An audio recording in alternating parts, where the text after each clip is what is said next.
Yo, what's up, USA, Canada, International, Long Island, aka Strong Island, plus the five spots of Brooklyn, Bronx, Manhattan, Staten Island, and Queens. This is your man, G Money Stacks, aka the Gregonator, YouTuber, host with the most, misunderstood lonely nomad, unstoppable independent podcaster, and rookie podcaster of Laurelton, Queens, New York. And you're rocking and hanging out with me on the 239th episode of Off the Meat Rack Chainz New York podcast, a comedy show based on various wild, crazy, fun topics in entertainment news, music news, real life, and everything else in between. We're live and direct from StreamYard alongside with YouTube and alongside with myself is the Instagram live feed of the podcast show page. Make sure you turn on your notifications so you can be reminded of when the show goes in the air via live stream. And also to know when each episode is going to be dropping. And for the most important part, if you'd like to support this show right here, especially the other podcast shows that I do on a weekly basis, you can go to this cash up right here, which is G Money Stacks 555. That's $ capital G, lowercase MONEY, capital S, lowercase TACKZ 555. You don't need to be from a rich family to show more support. It's all about doing the best you can as a human being on whatever amount you choose to donate that you desire will be appreciated. So there you go, right there. And also you can give a 5-star rating to Podchaser alongside with Podfriend and alongside with Spotify as well. Of course, most importantly, make sure you share the episodes on Spotify and everywhere else that I will mention at the end of this episode right here. And speaking of which, of course, make sure you go to the YouTube channel of G Money Stacks 555. Tap the noni bell so you can be reminded of when the show goes on the air via live stream, along with enabling the alerts so you can know the time of the recording will start.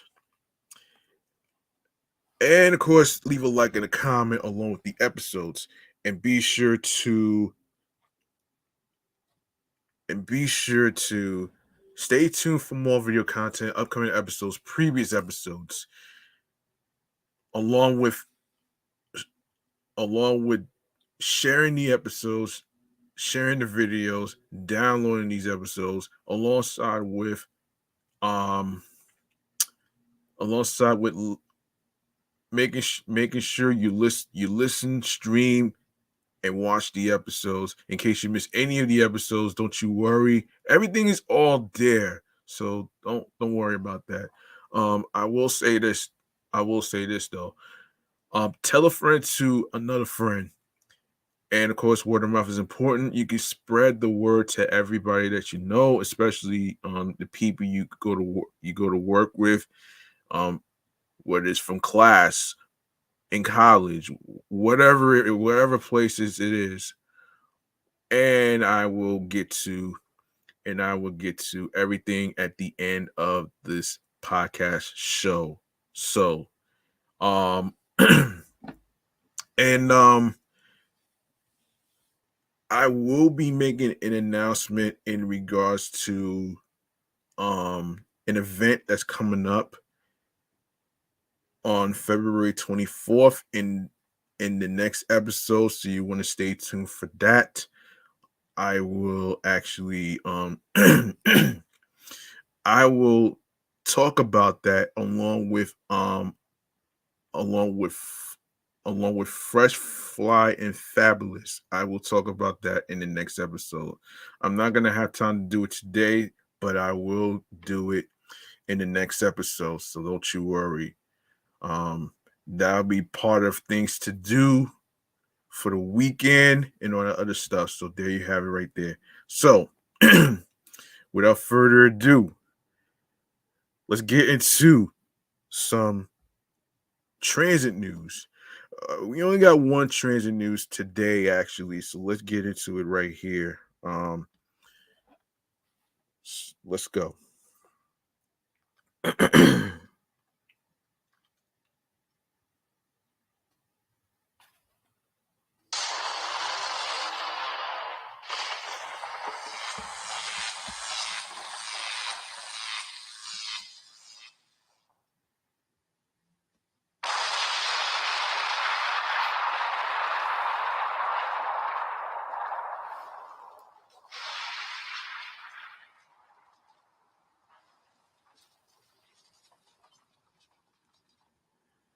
Okay, let me give a shout out to somebody who just came into the live stream. Hold on a second here.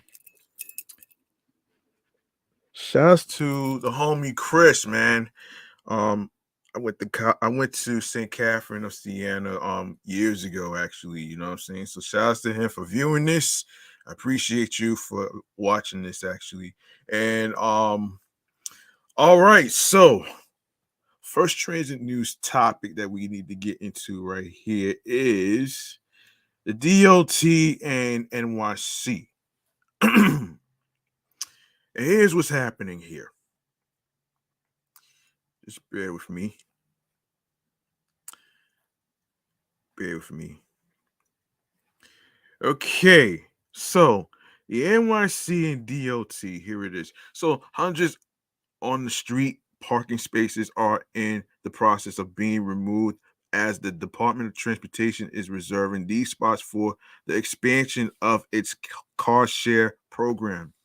The DOT announced today that it is building out its car share program with the aim of adding hundreds of new car share parking spaces in 2023 to the existing 230 that are currently available. The city is working with three car share companies, Zipcar, Get Around, and True Quit, to select locations. To excuse me, to select the locations. Um, the announcement comes 5 years after the car share program was launched in 2018 as part of a pilot.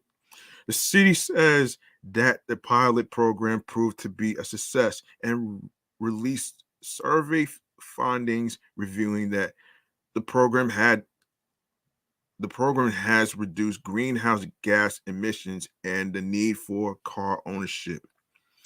The city also said that New Yorkers are taking advantage of the program, a program where its members reserve vehicles via smartphone and then just walk up to a car at a designated spot and drive away.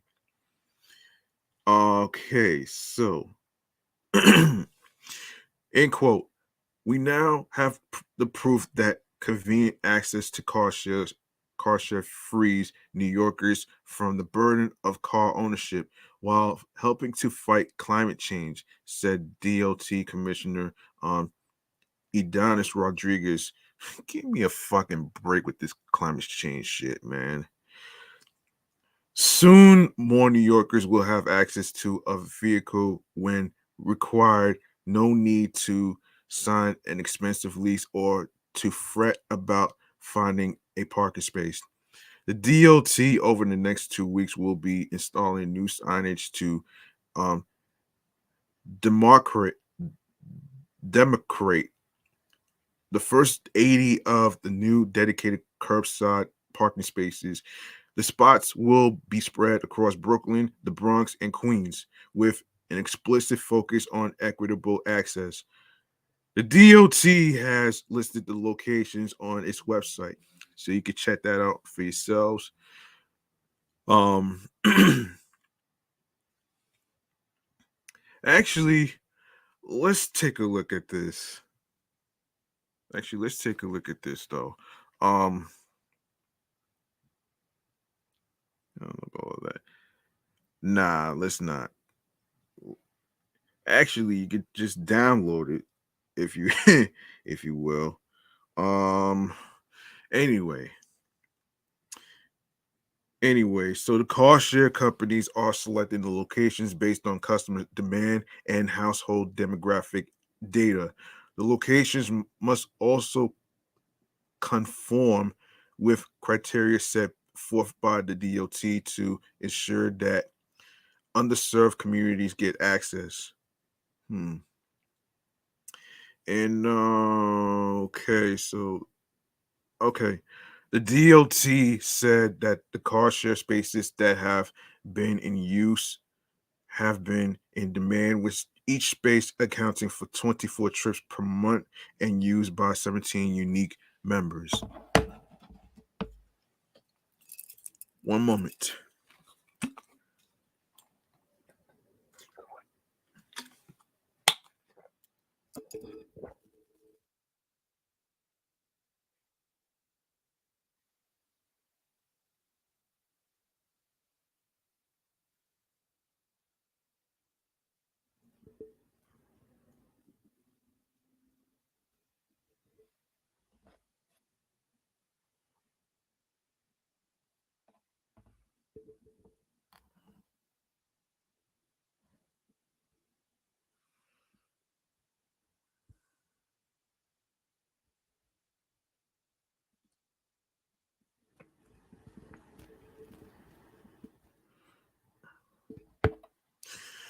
Okay, I'm back.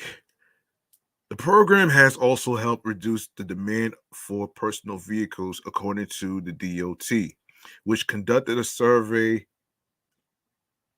of car share users.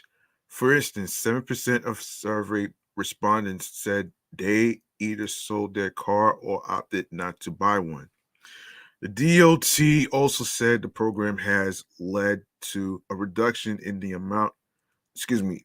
in the number of vehicles in use, cutting the annual miles driven by 38.7 million. Um, the decline, the agency said, has effectively reduced the amount of greenhouse gases emitted per year by 12,000 metric tons. End quote. The global warming problem cries out for innovative solutions that can help us reduce greenhouse gas emissions, and the city's curbside car share program is one of those solutions, said Queensborough President Donovan Richards Jr. in a statement. I am heartened by the success of the initial pilot project, and I am very pleased. The program is being expanded to add several hundred more spaces across the city, including many in Queens. New Yorkers have embraced the program, according to the DOT, and are not illegally parking where the car share signage is posted. The DOT said that after the first year of the pilot, the number of New Yorkers illegally parking in these spaces dropped off, particularly after the DOT allowed the car share companies to use paint to clearly mark those spaces with car share parking only. The change made the program more reliable for customers. Supporters of the program also said that it provides New Yorkers with another means of travel to get around. End quote. Car share options provide New Yorkers another degree of flexibility to meet their needs and get where they need to go, said Council Member um, Selvina and Brooks Powers, who represents Southeast Queens and is the chair of the council's transportation committee. Short-term car share access can reduce emissions and vehicle miles traveled citywide. I support New York City Department of Transportation's efforts to expand this program. Okay, so let us know in the comments of what you think about the NYC DOT trying to put more parking spaces and expand the car share program. All right. I might even put that as a question. So you never know. Okay. All right. So time for chatting all the jazz into some wild, crazy, and fun topics right here, man. Here it is right here. And the main one has to do with Tory Lanez, actually. So let's get into it right here. Um this Tory Lanez character is really fucking crazy right now. I will say this though. Anyway, so let's get into it.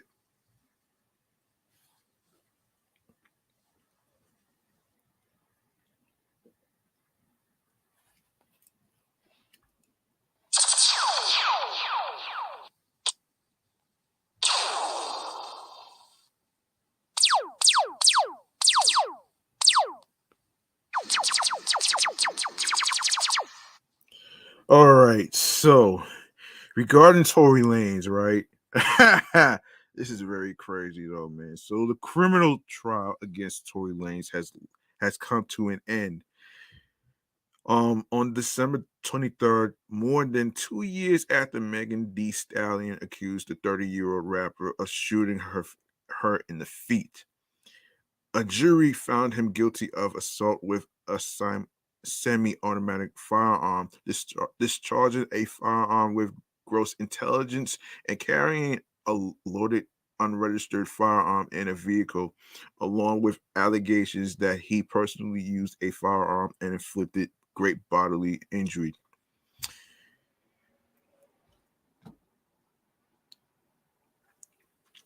Um, Megan, age 27, has been at the center of a maelstrom since coming forward with her allegations against Lanez in August 2020.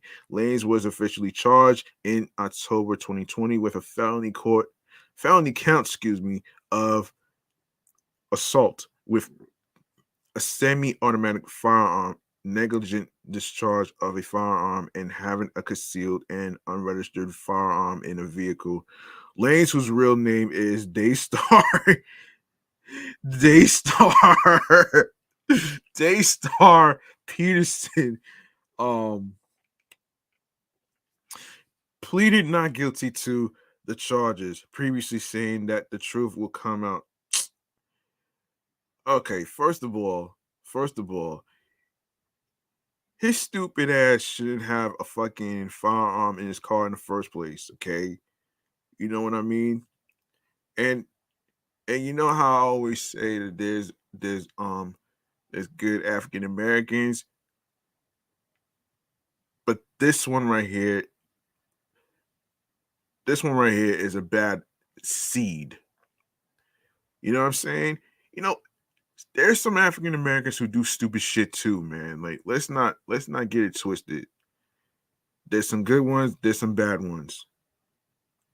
So anyway, um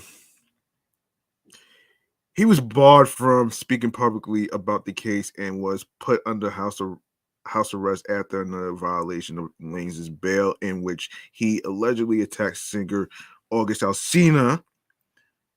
The Canadian faces a maximum of 22 years and 8 months in prison if convicted. Since Megan came forward, the case has played out on social media and even in music released by rappers not involved in the conflict. On his album Daystar, released in 2020, more than 2 months after the encounter, Lanes refuted Megan's allegations on the album's first track, Money Over Fallouts, claiming that Megan and her team are trying to frame him. Oh, please. On the other hand, Megan has called out false reporting, dealt with Lane's allegedly fabricating emails from her label for press, and suffered intense victim blaming from the shooting incident. In an interview for the July cover issue of Rolling Stone, Megan stated that at the conclusion of the trial, I want him to go to jail. I want him to go under the jail.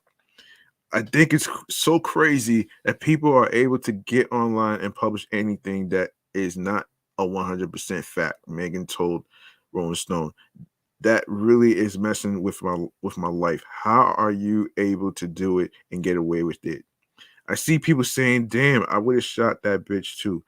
In some kind of way, I became the villain, she said. And I don't know if people don't take it seriously because I seem strong. I wonder if it's because of the way I look. Is it because I'm not light enough? Is is it that I'm not white enough? Am I not the shape, the height because I'm not petite? Do I not seem like I'm worth being treated like a woman? Megan added in quote, I'm trying every day to get through it and be good. I feel so bad because I don't feel like anybody's taking me seriously. But want to see I don't want them to see me cry. I don't want them to know that I feel like this because I don't want them to feel like, "Oh, I got you. I'm breaking you." Prosecutors say that in July 2020, in the early morning hours after a party in Los Angeles, Lanez allegedly lashed out at Megan after she criticized his musical career, allegedly firing toward her feet as she walked away from the car they had been riding in along with Kelsey Harris, Megan's best friend and assistant at the time. The defense has disputed that Lanez fired the shots, suggesting it could had could have been Harris wielding the gun, whom they claim was upset that Megan and Lanez had been intimate with each other. I don't know about this, man. This is really, really, really ridiculous, man.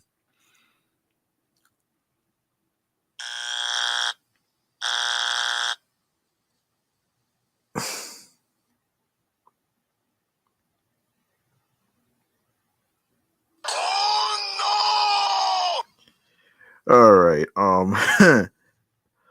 Oh man. So let's see. According to the Rolling Stone, on December 12th, Los Angeles County Assistant District Attorney Alexander Bott told jurors Lanez ordered Megan, whose real name is Megan Pete, to dance bitch, as Lanez allegedly fired 5 shots at her after she got out of an SUV during an argument in the Hollywood Hills. Bott also revealed that key witness Harris will testify that she saw Lanez fire the semi-automatic 9mm handgun that wounded Megan in both feet.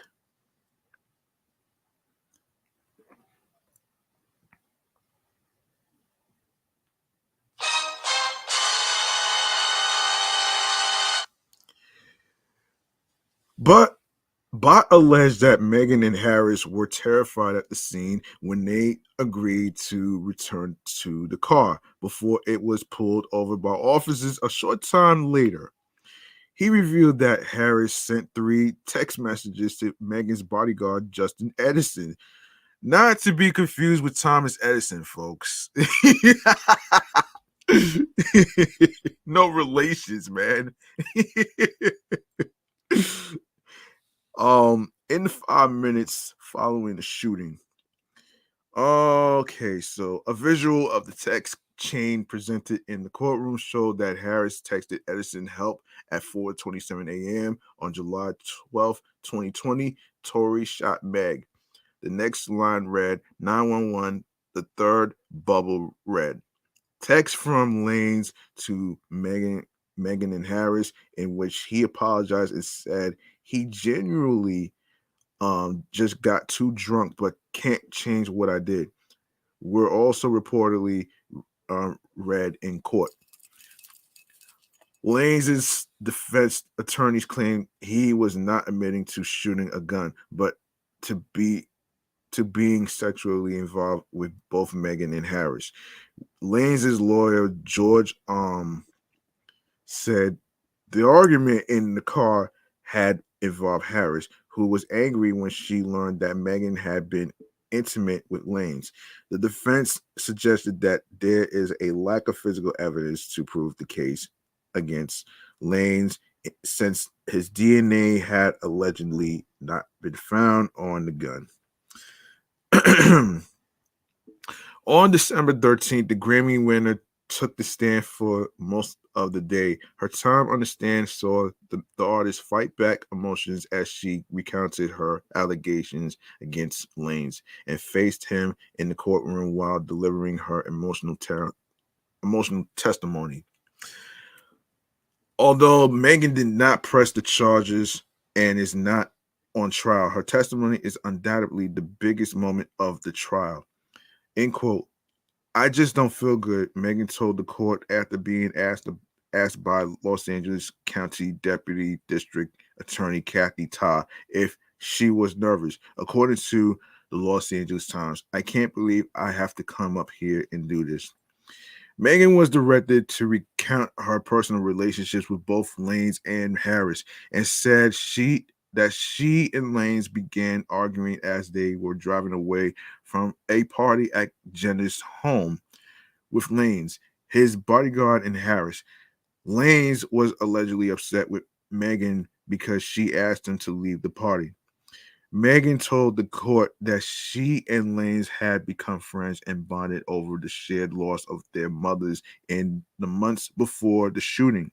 They also occasionally had a sexual relationship, which Harris learned for the first time inside that SUV. According to Megan, according to the Los Angeles Times, Megan said that Harris had a crush on Lanes, and after the revelation at about their sex lives, the argument spiraled out of control. It, yeah, damn, son, it spiraled right out of control. Wow. Yeah, I would have been, yeah, spiraling out of control. You really waiting to crash and burn on this shit though, right here, man. That's what it sounds like to me, man. A crash and burn moment.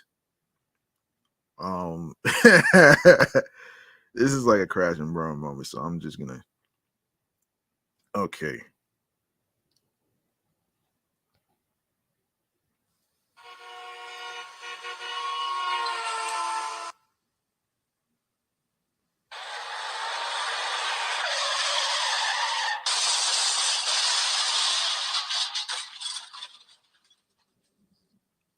All right. So.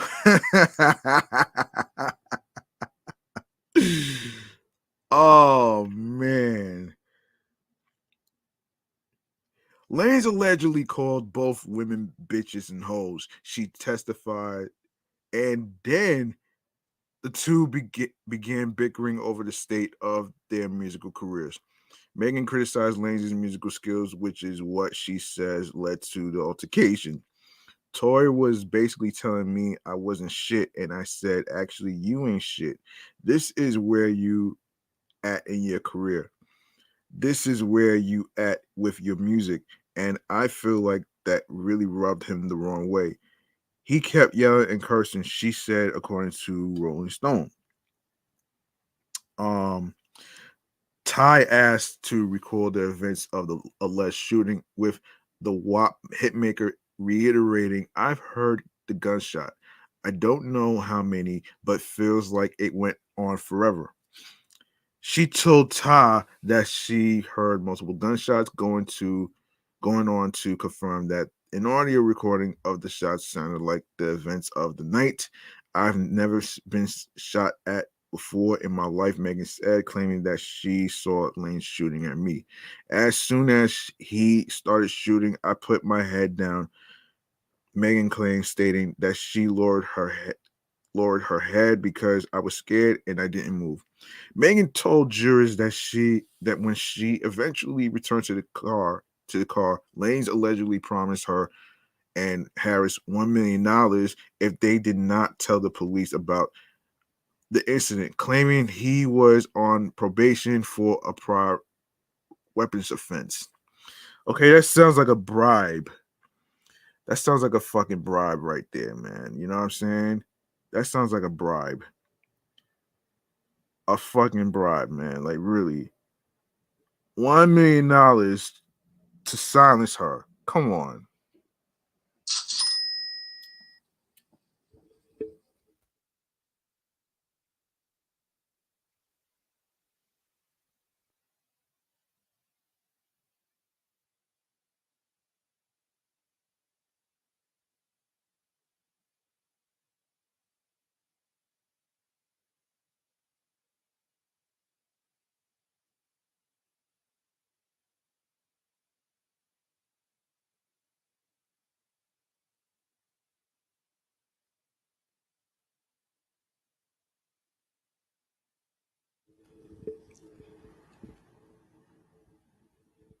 Okay, you offering $1 million as a bribe to actually silence somebody, that sounds like an epic fail right there.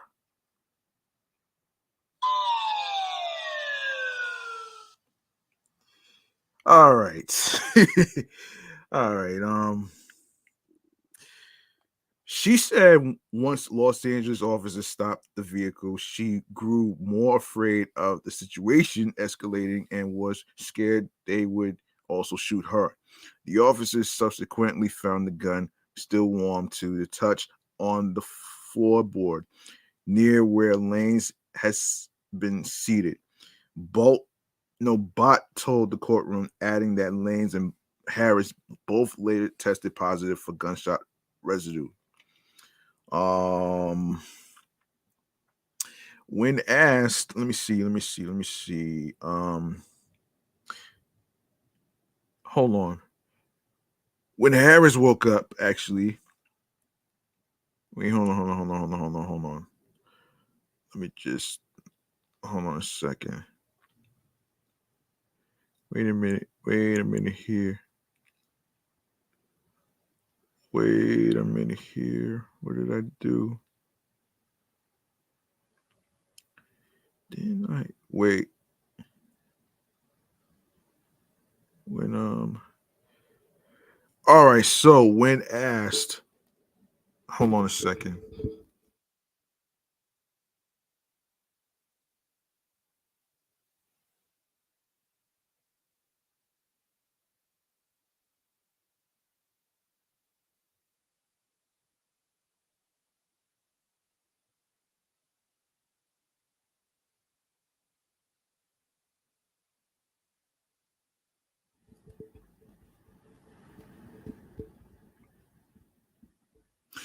When asked why she didn't initially report the alleged shooting, Megan reiterated her previous assertion that she wanted to protect everyone involved, especially during in the wake of the killings of George Floyd and Breonna Taylor. This was at the height of police brutality. I felt like if I said this man just shot me, I didn't know if they might shoot first and ask questions later, she testified. She also noted how in the black community, it's not really acceptable to be cooperating with police officers. Megan said her reasoning was twofold because as a woman in the music industry, people have a hard time believing you anyway. After returning from a break, Megan's time on the witness stand continued, and the artist was reportedly visibly emotional. I'm having a really difficult time sitting up here comfortably telling my story, Megan told the court. According to Rolling Stone, I've got to sit across from Tori. I'm really trying to come off as a strong woman. I don't want to give them the power they've been taken from me going on 3 years. Megan also said that the alleged shooting and subsequently going public with her allegations has taken a toll on her life. Every man in a position of power in the music industry has taken his side because I was shot. I've been turned into some kind of villain, and he's the victim, Megan stated. This has messed up my whole life. Not a day goes by without being called a liar. She continued, this whole thing is about who I was having sex with, not who shot me. And I don't know why. I'm embarrassed because I'm a grown woman hanging with people I have no business hanging out with, she said about her regrets over the incident.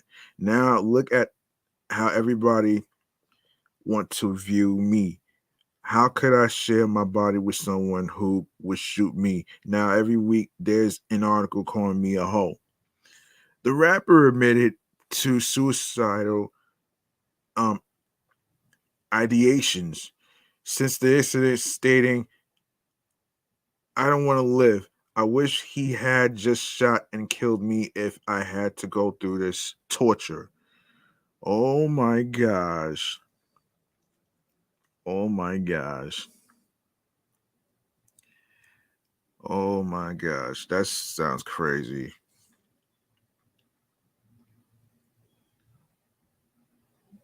This is crazy.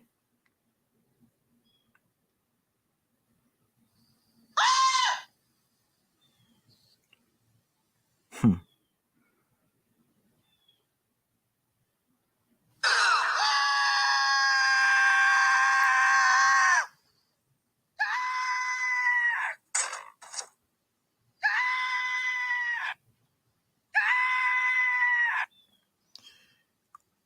Yeah, I would not even do that though, man. Seriously, I wouldn't even think about doing suicide anyway. Um Ta ended her questioning by touching on Megan's relationship with Harris, whom the rapper says she no longer has a relationship with, explaining they fell out probably in 2020 when Harris met with Tory after he shot me. They went and turned the story around. Um, although Megan said she told Harris she felt betrayed when they met up. She asserted that she has no doubt that it was Lane's, not Harris, who allegedly shot her that night. When when Endesian Indesian took over for cross examination, he asked Megan if she had lied about her relationship with Lanes during a broadcast interview with Gail King in April, as well as to police and prosecutors, which she confirmed. She explained. She also explained that she never told police about her claims that Lanes said he'd give her $1 million for her silence, or that he told her he was already on probation. December 14th, Harris takes the stand to testify. On December 14th, Harris took the stand for her testimony despite the DA's declaration that they had no intent to prosecute her. Harris' attorney asserted her Fifth Amendment right against self incrimination and was granted use immunity by prosecutors. Judge Hereford said he determined her concerns were legitimate. I don't care to be here today. It's a triggering situation, Harris said when asked if she's having any feelings about being on the stand. She said she's been dealing with a lot of anxiety postpartum and dealing with a death. She told jurors that she doesn't like her name being thrown out there and called accusations that she shot Megan ridiculous. Harris said Megan is painting a picture that she betrayed Megan and is a bad friend who took hush money, which isn't the case. Harris explained that she's known Megan since their freshman year of college, dating back to 2013. The rapper asked Harris to be her assistant in 2018, a role which would involve traveling with Megan while assisting her in various duties. She and I were very close friends. She trusted me, I trusted her, Harris testified. Harris went on to claim that Megan encouraged her to pursue a romantic relationship with Lanes after they all met in early 2020 at the Rock Nation brunch. Harris stated that she and Lanez were more than just friends and had romantic encounters. On the night of the alleged shooting in July 2020, Harris claimed Megan, and Megan Stylist, went to Jenner's house for a small get together. She emphasized that the event was not a party, saying there were 6 people total present. Present. um. Yes, let's see. Yes, Harris said that the night started off innocently enough, but as the night progressed and people consumed alcohol, she claimed that Megan's demeanor was off as she kept drinking. Harris claimed that a lot of her memory of the party was blurry because of alcohol consumption, and she recalled passing out at one point. When Harris woke up, she said she was told by EJ that they needed to go, but Megan didn't want to. Harris could not recall when Lanes arrived at the get together, but recalled that Megan's wig was shifting and she wasn't herself, and that Megan had been in pajamas when they left, not a bathing suit. Harris claimed that she left with Megan but had to return to Jenner's place because Megan forgot something.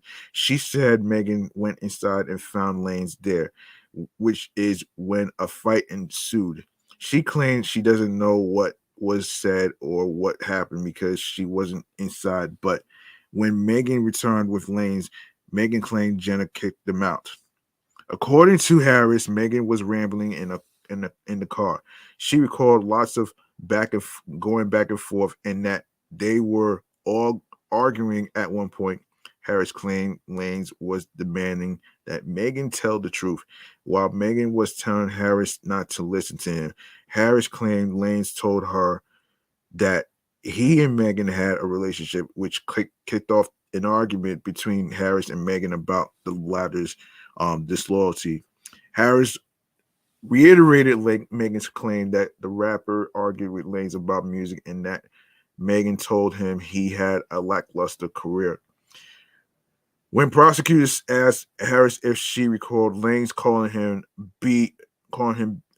bitches and hoes, she says she didn't. Harris also pleaded the fifth when asked whether Lanes threatened to shoot her in the car. The DA reminded Harris that she previously confirmed both events during the September 2022 interview with the prosecution. She responded that she guesses she said that, but ultimately didn't recall. Yeah, this case is a mess right now, man. But hey, anyway, when the trial resumed after a lunch break, Harris claimed that the things she said in the deposition were inaccurate. She says she said certain things to protect herself. The DA played back several parts of her deposition for her to recall what it is she said, such as saying Lanes reached for the center console, but Harris continued to say she didn't remember. Harris claimed that the car carrying her, Megan, and Lanes pulled over twice after leaving Jenner's home. The first time she claimed Megan and Lanes got out to talk outside the car and re-entered happy and as if nothing happened. But eventually more arguing commences, this time between all three, she said. Harris once again claimed she doesn't recall that the exact words and said it's a blur. To which the DA responded, when you spoke to us in September, it wasn't a blur, was it? She continued saying she remembered Megan and Lanes hitting each other over their careers as artists, and that at one point she and Megan argued about her backdooring me. When asked if this was the stop where she heard shots, Harris asked to take fifth again. But Judge Harrison told her she had to answer the question. Harris continued to say she didn't remember. When asked if she received any bribes from Lanes, Harris responded that she wouldn't say bribe, refuting the phrase used by the DA. Not just me. I wouldn't say bribe, she said. When asked if Lanes offered her $1 million not to say anything, Harris says she assumes the money was about the shooting, but Lanes never said explicitly what it was for.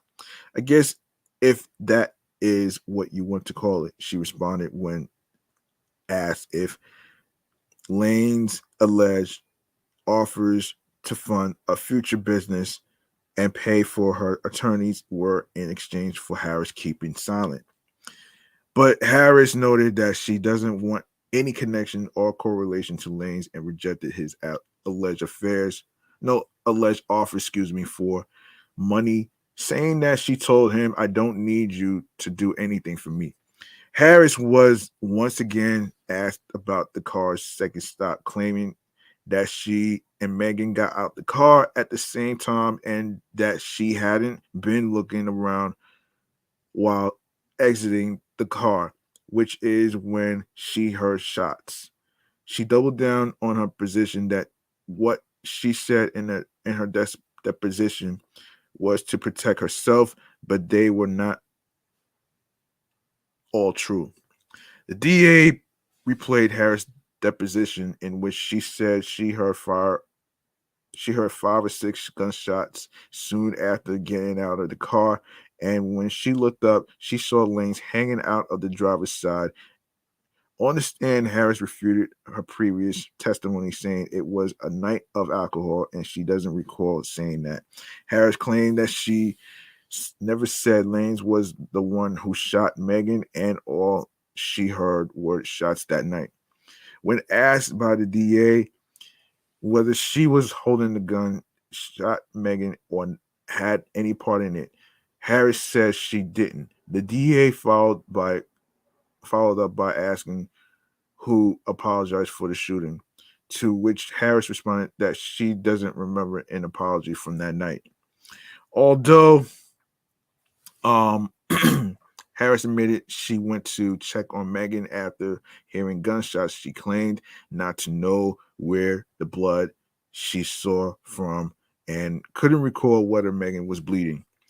The DA asked Harris if she remembered saying that Megan seemed like a deer in the headlights and that she saw Lanes aiming the gun downward towards Megan, which Harris subsequently denies remembering. She admitted to saying she was in defense mode. Harris continually doubled down on her statement that she said things that were not true during her deposition, claiming her mind isn't there. December 15th, Kelsey Harris returns to the stand to testify. Harris returned to court on December 15th, but before jurors heard from the ex-assistant Dr. Lee Haruno, chief resident of orthopedic surgery at Cedar Sinai, took the stand. Dr. Haruno reportedly walked jurors through x-rays showing the wounds to Megan's feet, sharing that they identified 4 metallic bullet fragments embedded in her feet and removed what they could during emergency surgery that night in July 2020. Wow. Wow. Wait a minute here. Wait a minute here.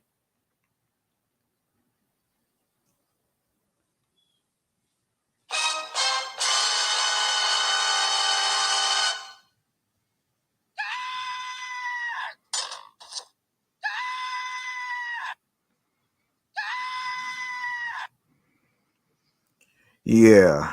Um. Okay. Let me see. Let me see. Let me see. Let me see. According to Rolling Stone, Judge Hereford ruled out the that the defense can call LAPD Detective Ryan Stogner to ask why he didn't pursue Harris as a possible shooter, but cannot bring up that he's on administrative leave or anything about him being arrested on suspicion of domestic violence, reportedly saying that line of questioning about the off-duty incident behind Stockner's arrest would be far more prejudicial than probative. When Harris returned to the stand, the DA reportedly clarified to the witness that her use of immunity does not cover perjury before asking her if Megan was shot that night in 2020. Again, her team told me she stepped on glass, Harris testified. Um, and the DA pointed out that Harris sent a text saying that Megan was shot moments after it happened. That's my assumption, Harris responded, saying that while she did hear gunshots that night, she didn't see Megan limping. Lane's lawyer um, uh, began his cross examination of Harris, asking if she'd had any contact with Lane's or his lawyers or felt intimidated in any way. And she responded, no.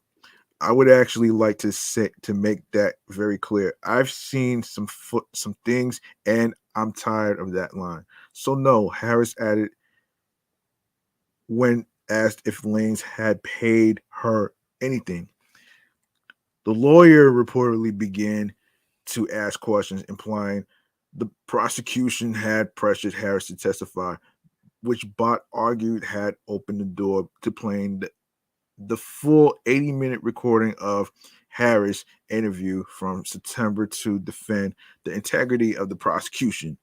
Harris continued to testify that most of the occurrences of that night were blurry because the group had been drinking at Jenner's home prior to the alleged assault. Kelsey, I understand it was alcohol, the lawyer said, with during cross-examination before asking if there had been a physical fight between her and Pete. We probably just like bumped into each other, she responded. It was reported that after some deliberation, Judge Hereford will in fact allow prosecutors to play Harris' entire interview for the jury. Um, December 16th, prosecutors played Kelsey Harris's entire interview for the jury. Due to Lane's lawyer implying the prosecution had pressured Harris to testify, Judge Hereford has given prosecutors permission to play Harris' entire 80-minute interview for the jury. On the recording, Harris reportedly confirmed that Lane's called Megan bitches and hoes and told prosecutors Lane's threatened to shoot her, saying she told him, if you shoot me, you shoot me. I guess it's my time to go. Then she said the argument turned to artistry. Harris claimed that the fight was mainly about their musical careers and reportedly told prosecutors that Megan said Lane's is only famous because of his remix with Jack Harlow, which led to Lane's lashing out at the Grammy winner. She said after Megan got out of the vehicle, Harris turned at the sound of the second or third gunshot and saw Lane's leaning over the front passenger door to shoot Megan. She asserted that Lanes was shooting definitely in her direction and described fearing for her life later as Lanes pulled on her hair and neck because it was really hot. She was facing towards us, and I would describe it as like a deer in headlights, she reportedly told prosecutors. The final testimony from the day was from DNA experts who reportedly told jurors that Lane's DNA was not on the gun magazine, um, and that although it can't be concluded that his DNA wasn't on the gun, it can't be said that it was either. Oh boy. December 19th, Monday's proceeding began with prosecutors reportedly attempting to add two new witness tampering charges to Lane's felony assault trial, but Judge Hereford said they waited too long. I think it's unfair at this juncture, so I would deny that motion, the judge said, according to Rolling Stone. Prosecutors also asked the court for an extra day to present their case or permission to reopen their presentation after defense rests, since they have been unable to locate an important witness.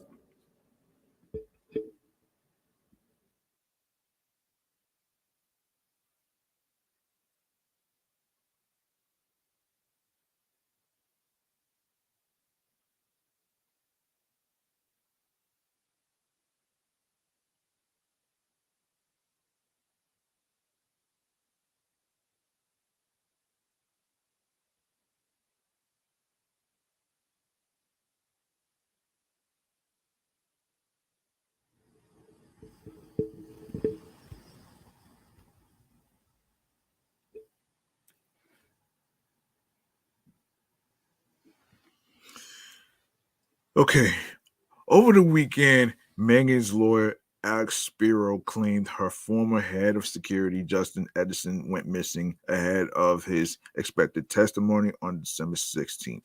He was set to testify. He's somebody who's always plugged in on the grid, responsive, and as he's set to testify in a violent crimes case, he goes missing, Spiro told Rolling Stone. Judge Hereford said he would allow prosecutors to rest their case with the option to reopen if they track down their witness. Prosecutors then called two prior witnesses back to the stand. LAPD officer Sandra um, Cabral took the stand to first introduce police body cam footage showing the police stop after the alleged shooting. Jurors saw the video of Harris being handcuffed, in which she is crying and asked Megan, "You okay?" as Megan limped away to an ambulance, also in handcuffs. When asked about Lane's demeanor, Cabral says she didn't see anything as he was handcuffed and stood with his head down facing a wall. During cross examination, the lawyer repeatedly asked if Cabral recalled hearing Lanes also uh, expressed concern for Megan. At one point, specifically asking if she heard him saying, Mego, you are going to be okay. You okay? Prosecutors objected to the question, and the judge agreed it was improper, so the officer didn't answer. Prosecutors also called a DA investigator back to the stand to ask about Harris's diss track targeting Megan, titled Bustin' Back. The song was released back in November 2020, and prosecutors highlighted the lyrics.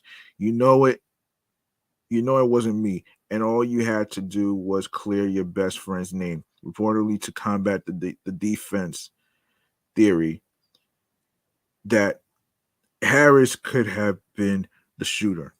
Harris also refers to Dez on the track. Dez said, "If I spoke that a sex tape could drop," which is presumed to be Desiree Perez, CEO of Rock Nation, according to Billboard.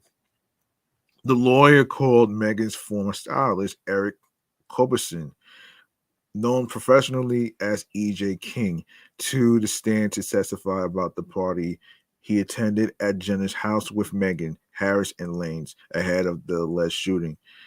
King corroborated Harris' prior testimony that Megan and Harris left Jenner's house along with Lanes' driver before they allegedly returned to retrieve Lanes. The stylist also claimed he never heard Megan or Harris say that Lanes carried a gun and that he did not see a firearm at any point the night of the alleged shooting. December 20th, on Tuesday, the defense called Sean Kelly, the 911 caller from the night of the alleged shooting, to testify. Kelly reportedly witnessed some of the incident from a balcony overlooking Nichols Canyon Boulevard. Kelly claimed he was woken up by arguing and looked out his window to see two girls fighting, presumably Megan and Harris.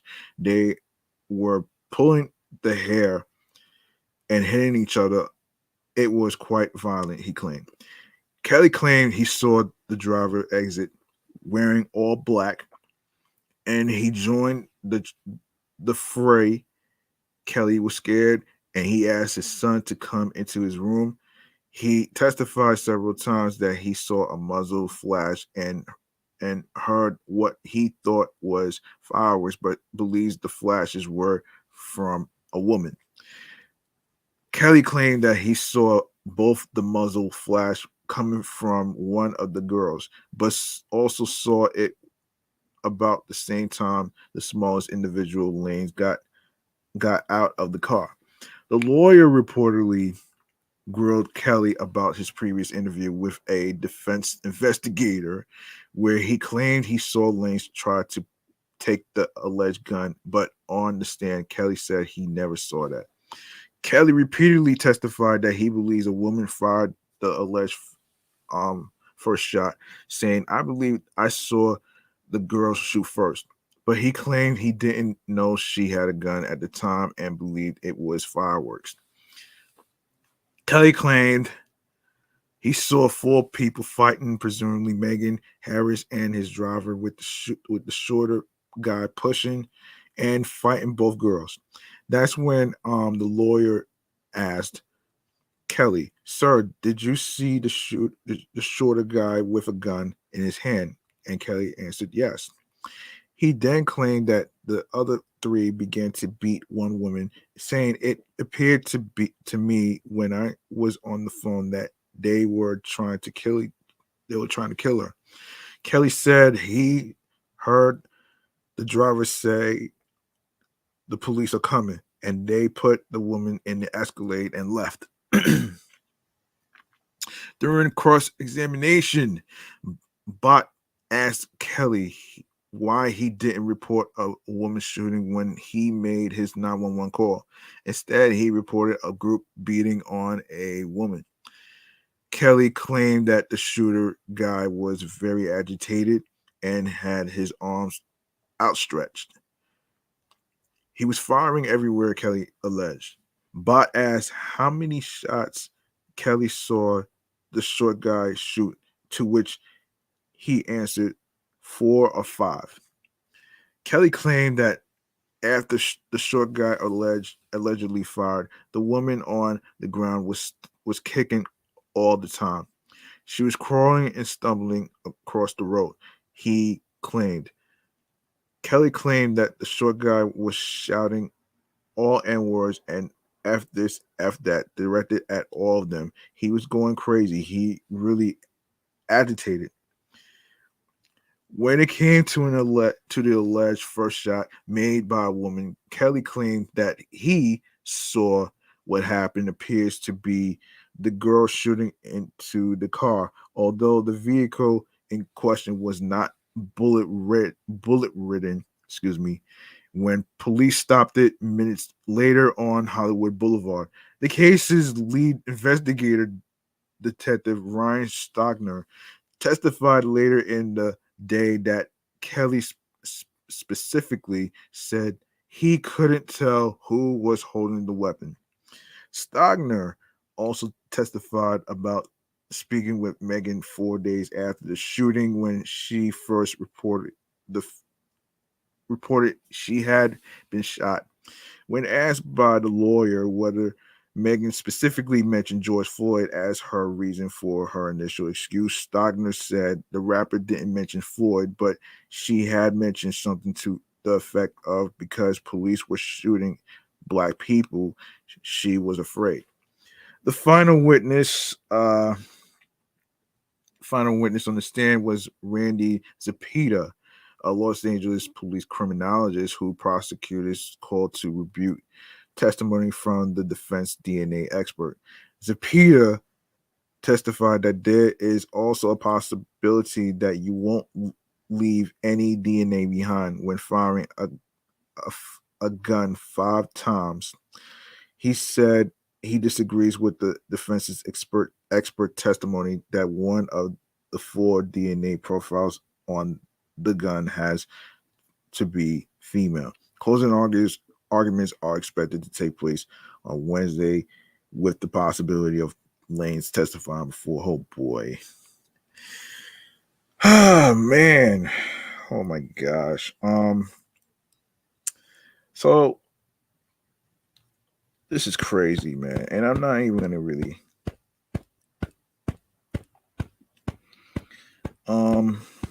let's see. I'm pretty sure everybody knows the rest of the story, so I'm probably not gonna go through all this. Yeah, so actually, I'm gonna skip over to the other dates. um, so December 23rd, the jurors find Tory Lanez guilty. After a long week trial, the jury returned a verdict, finding Lanez guilty of assault with a semi-automatic firearm, discharging a firearm with gross negligence, and carrying a loaded, unregistered firearm in the vehicle, along with allegations that he personally used a firearm and inflicted great bodily injury. Lanez now faces more than 22 years in prison and probably deportation. His sentencing has been set for January 27th, which already happened. And I think there's going to be another one. I think there's going to be another one on February 28th, I believe. So um I'll probably actually keep an eye on this story anyway. So let's go to another topic. Let's see. Let's see what else we got to talk about here. Okay, we have another idiot. We have an idiot right here. We have an idiot. We have an idiot right here, man. And I have to really say, a homeless man free on bond in a past assault case was arrested in Brooklyn Tuesday for allegedly threatening to kill police in videos uploaded to Twitter. Ricardo Waldron, age 47, was charged with making terroristic threats and menacing after investigators found his social media page littered with a series of disturbing threats against NYPD, NYPD cops, police, and sources said. Oh my gosh, why? That's my question. That's my question right there. Um man, the things people do, the things people do just to get attention. Oh boy. Come on. All right. Yeah, the question I have here is, hold on a minute, if I can find it. Oh no. No, this is crazy, man. Um, all right. So let's all right.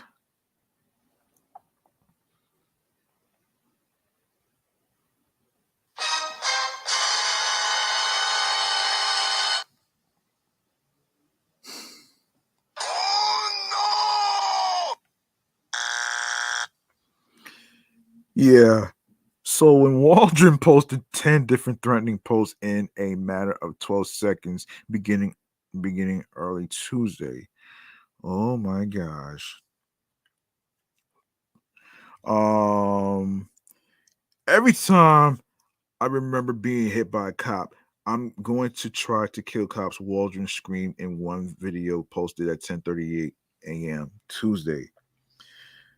Ah, Lord. Lord, this is ridiculous.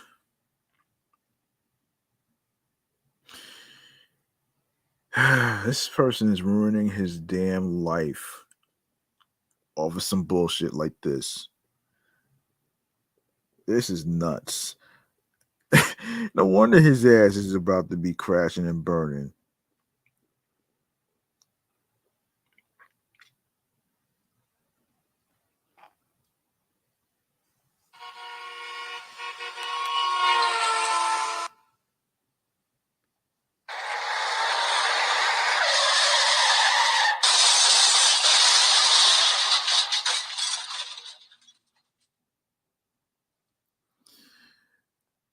Yeah, I'll be upset too. I'll be upset too though, man, when it comes to shit like this, man. Like seriously, that's not something you play around with. That's something you don't play around.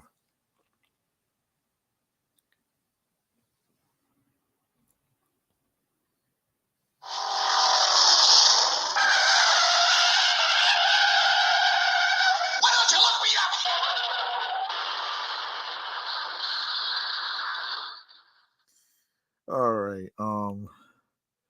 All right, let's keep going.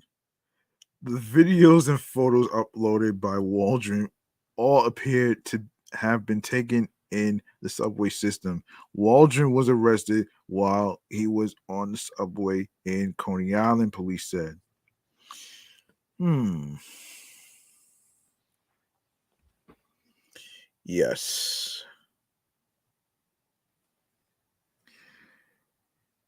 Waldron's arrest isn't the first hit and run in the law.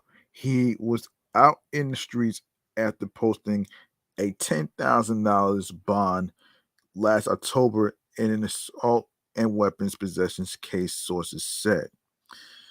Okay.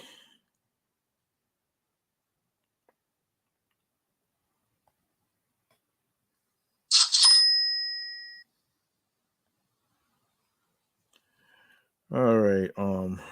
What else? What else we got on the agenda? Oh yes. Let's get to okay. Okay, let's go to Adult Swim. Let's go to Adult Swim. So let's go to Adult Swim. Unfortunately, the co-creator of Rick and Morty is in some hot water.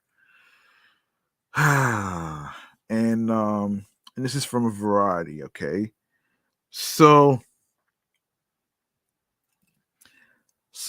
Justin Roland has resigned from Squench Games, the video game developer banner that he co-founded in 2016. The company shared the news Tuesday evening.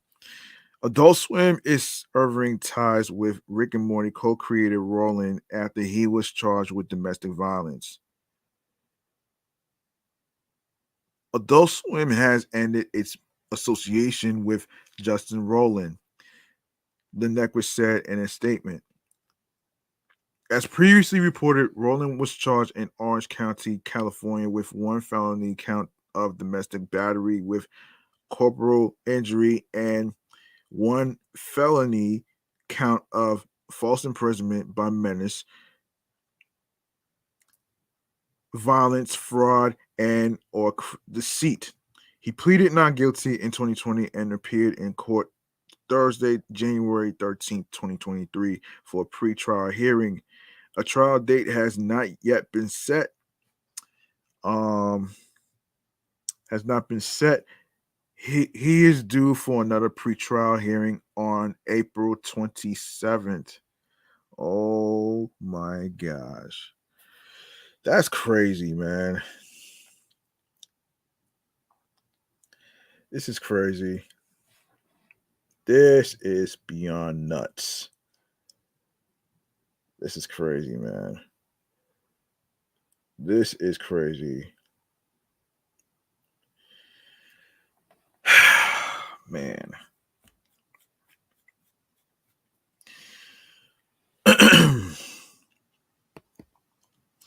Okay, so my question for this shit is something like this. Why? And I'll fill you in on why in a sec. So let me just get to these sound effects.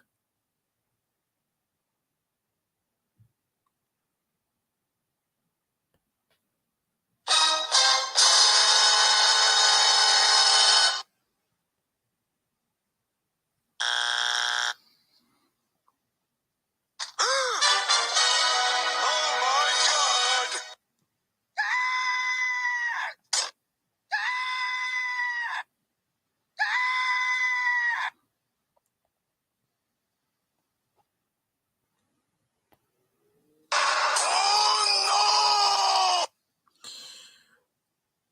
All right. According to the felony complaint obtained by Variety, the incident occurred on or around January 19th, 2020, against an unnamed Jane Doe who was dating Roland at the time. In addition to co-creating Rick and Morty with Dan Harmon, Roland also provides the voices of the two main characters on the show, as well as various other characters. The show is expected to continue without Roland, and sources say his roles will be recast. Adult Swim had previously renewed Rick and Morty in 2018 for 70 additional episodes, with the intention of taking it to 100 episodes at least. To date, 61 episodes of the series have aired, and season 6 having wrapped up in December 2022. Roland also has the animated comedy Solar Opposites at Hulu, which was renewed for a fifth season back in October. He also provides a voice and executive produces the recently launched Hulu animated comedy Koala Man. Koala Man. Oh my gosh. Ah, man. This is what happens. This is what happens when you do something very, very stupid and you tend to ruin your life. You tend to ruin your life, man. Like on some dumb shit, though. Like this is beyond unbelievable right here, man.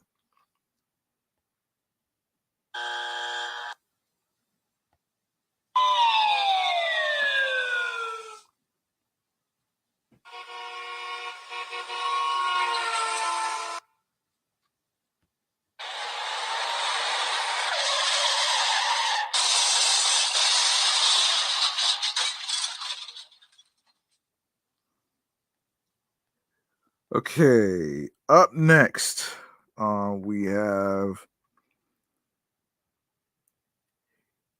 Ice Cube. Okay, we have Ice Cube right here. So let's get to it right here. Okay, so most recently, oh man. So most recently, Ice Cube had a good day morning laugh thanks to Stephen A. Smith and Michael Irvin, who were on First Take and recreated a hilarious scene from Next Friday. On on the Monday, January 9th broadcast of First Take, Stephen A. Smith and three-time Super Bowl champion Michael Irvin opened the show by recreating the scene from Next Friday where Pinky, played by Clifton Powell, confronts Ice Cube's character, Craig Jones. Smith was teasing Irvin over the Dallas Cowboys' loss to the Washington Commanders on Sunday, January 8th. Irvin played his entire 11-year career with the Cowboys, and Smith would never waste an opportunity to drag Dallas since he's an avid New York Giants fan. Irvin stood as still as rock while Stephen A. grilled him from the side as the camera zoomed in on them to open the show. Shut up, Stephen A. Smith barked at Michael Irvin while he was stumbling on his words. Shut up. What happened to the Cowboys yesterday? What happened to them? Shut up, say another word, and this is over. He added, what happened to the running game, huh? What happened to the running game? Shut up. Q saw the clip and gave his stamp of approval over the rendition of the hilarious scene. And he said, and quote, they did that, the West Coast rap legend said in a retweet of the clip. Oh wow. Next Friday was released in 2000 and served as the first film produced on the Cube's film production company, Cube Vision. The rapper wrote, produced, and starred in the film, with a cast that also included Mike Epps and the late great John Witherspoon, Tamala Jones, and more. The film was the sequel to Friday, which was released in 1995. A third movie was released in 2002, titled Friday After Next, and all and all three were box office successes. Last month, Ice Cube said he felt the first Friday film was the most impactful out of the trilogy, thanks to its message surrounding gun violence.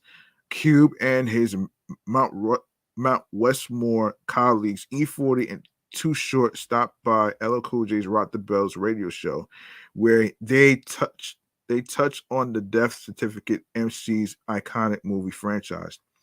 During their lengthy discussion, LL asked Cube about the seminal moment in the first Friday film between Cube and the late great John Witherspoon, who advises Cube's character Craig to put down his gun and use his fist instead. Ice Cube said that scene alone made the first Friday film stand out from its subsequent sequels.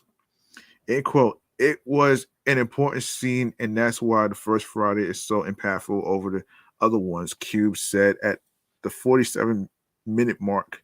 Because if you look at the other ones, they don't have that moment in the movie. So it took a comedy and it took the laughter, and it was a teachable moment. It was dramatic in the movie that was so funny.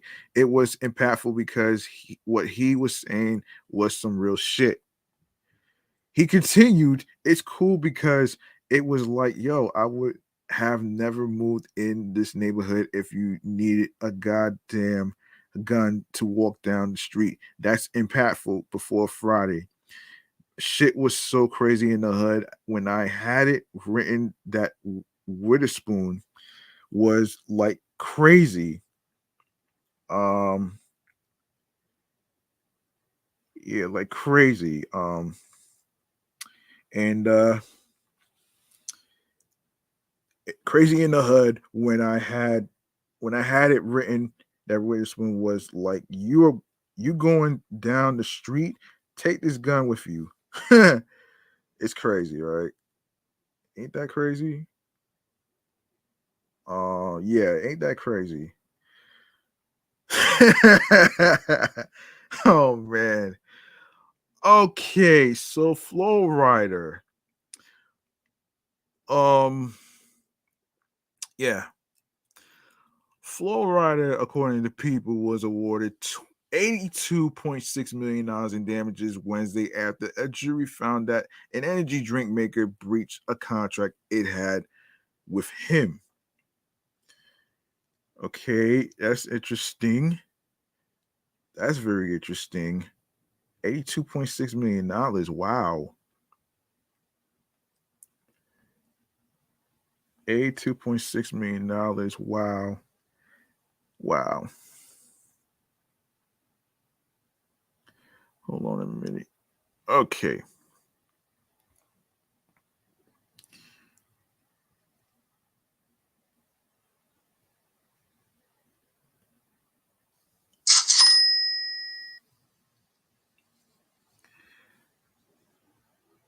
Okay. Where was I?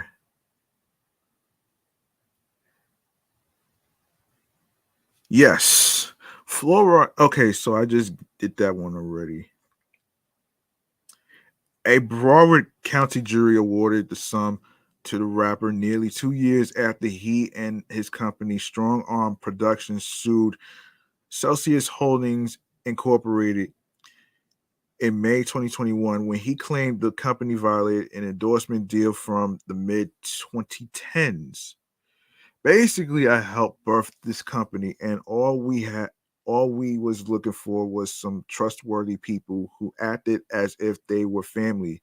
The rapper, real name Tremar Dillard, told the Associated Press.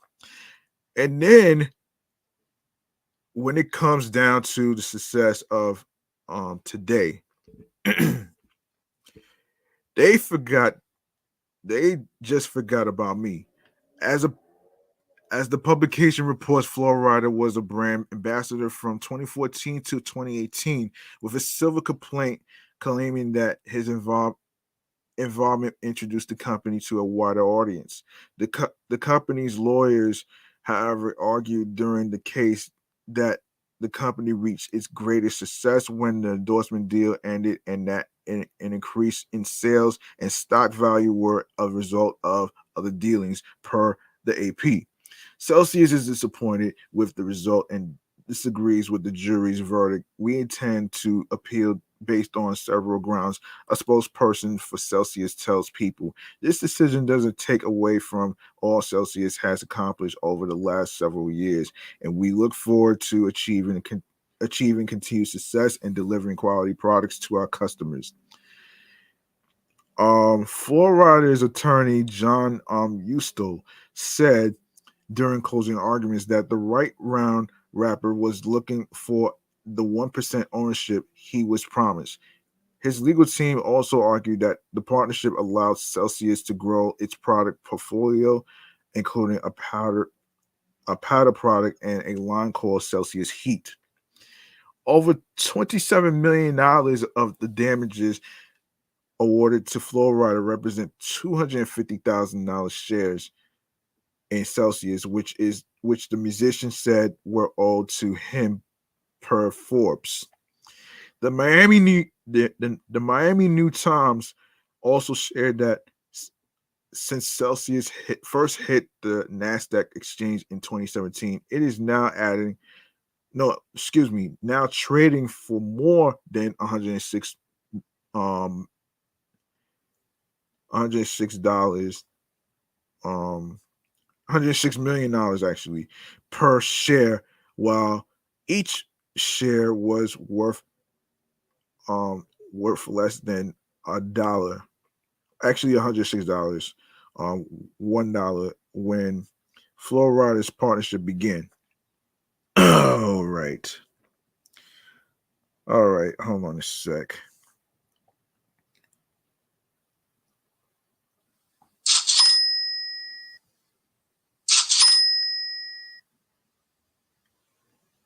Okay, so he loved the product, and it's been a very successful 4-year relationship. You still told the AP there were some benchmarks he was supposed to get stock when certain things happened, and there became a dispute about whether the benchmarks had been reached. So that's what this was about. After Flow Riders win in court, the musician shared a celebratory post on Instagram featuring various photos of him in court, soundtracked by his 2022 song "What a Night." In some images, Flow Rider could be seen holding cans of Celsius. I'm still an owner in the company, Flow Rider told the AP. And when you basically planted the seed for something that is successful, you can't help but have unconditional love. Hmm. Well, congratulations to Flow Rider. Congratulations to Flow Rider. Let's make some noise for Flow Rider, man, for getting his due, his just due.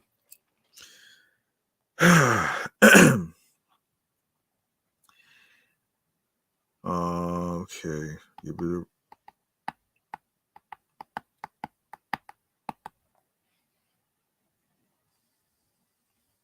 Okay.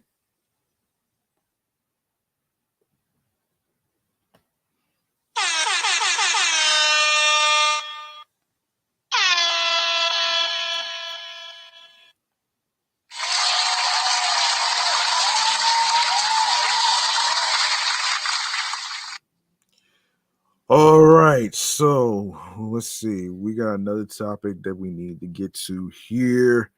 Let's get to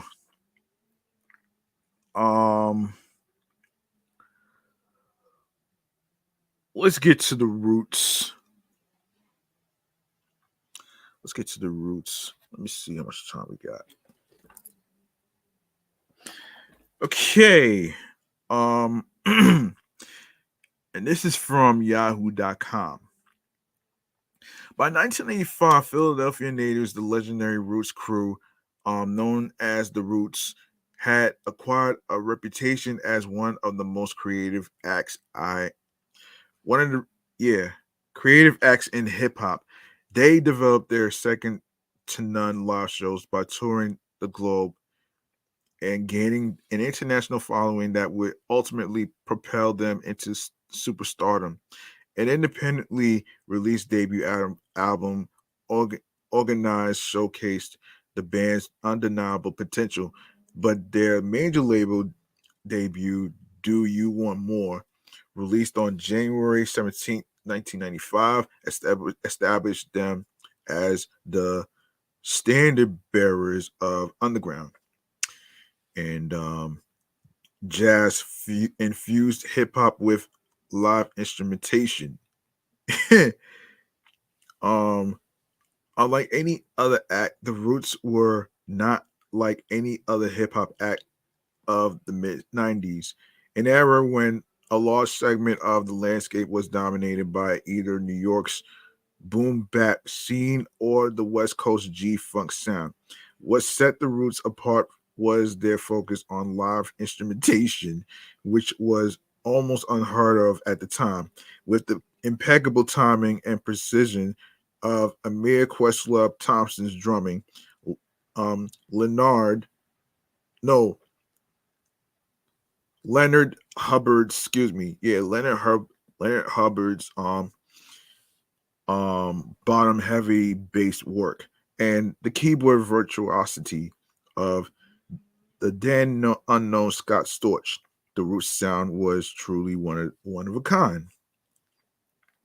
Other projects of the time seem to have more polish, but Do You Want More captured the raw energy of the Roots live show and improv jam sessions, while previous hip hop acts have been influenced by jazz, among them A Tribe Called Quest, Gangstar, and Diggable Planets.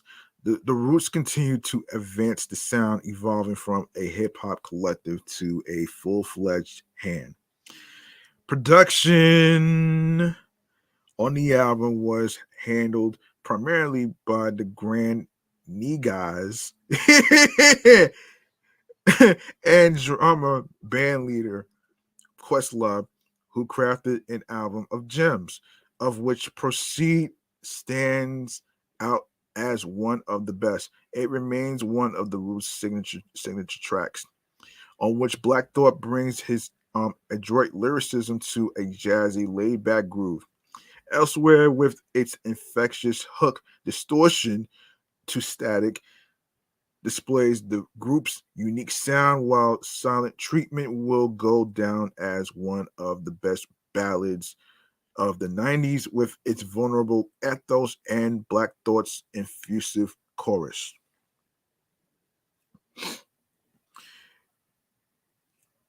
Your favorite rapper's favorite rapper, while the group's later albums would see the group develop more focused sound. Do You Want More captured their neo soul bohemian beginnings with a jazzy delivery that can be heard on tracks like The Funky Lazy Afternoon or Mellow My Man, the latter of which sees Black Thought and Malik B playfully trading verses.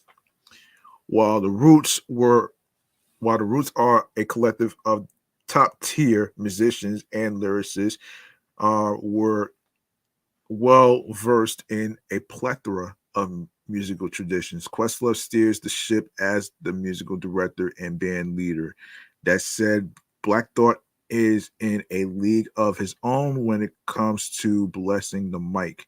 Accompanied by his partner Malik B and frequent collaborator Dice Raw, he gives dazzling lyrical performances throughout Do You Want More.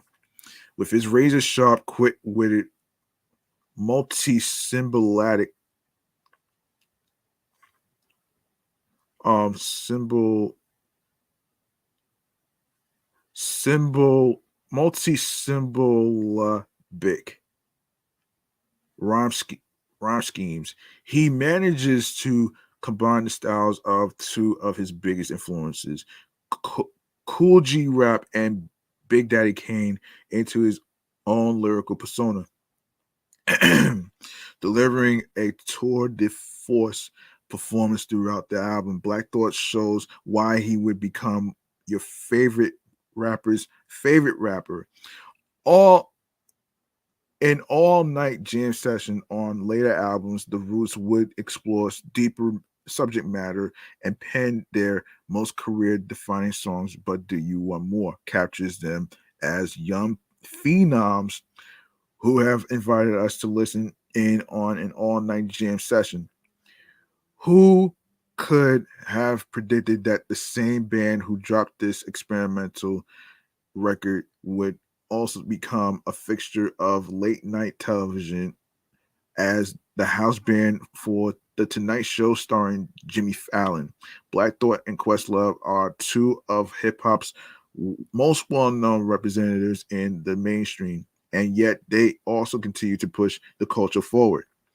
Decades on from its release, Do You Want More has aged extremely well, a testament to the vision of the group who rebelled against popular hip hop at the time to focus on their artistry, not just a hip hop jazz classic. The album stands out among the Roots' legendary canon for showing what a live band with an ambitious sense of experimentation could bring to a genre that um was still finding its fleet.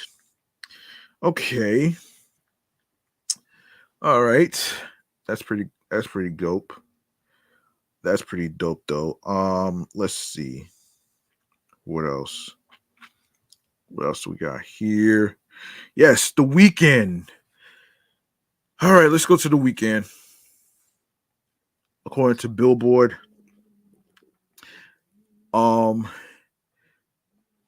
The Weekend's is There Someone Else video has arrived on the 1 year anniversary of his Dawn FM album.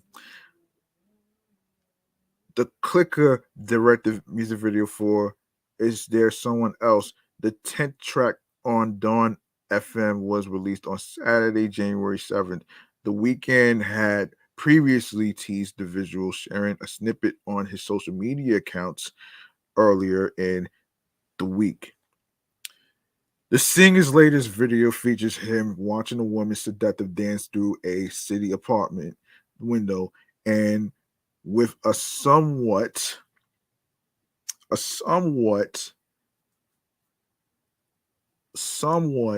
creepy mask as he wanders in the night. Is there someone else or not?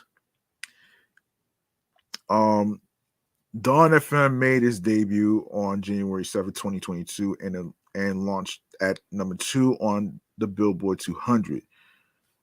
Oh, creepy mask.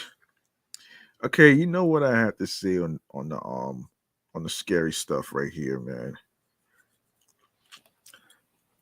Lord.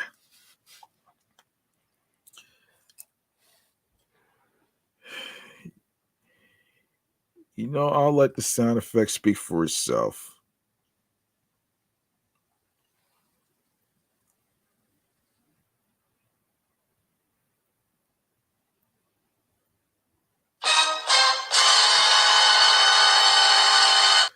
Yeah, that'd be crazy right here though.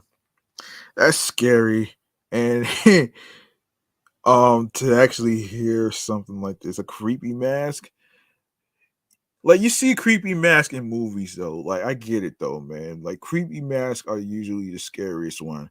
I mean, I guess it's part of creative art when it comes to a music video like this.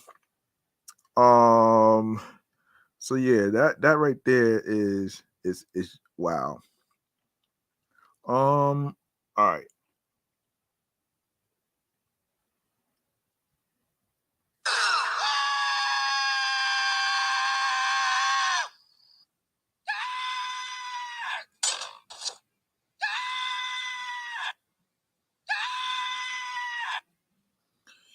Yes.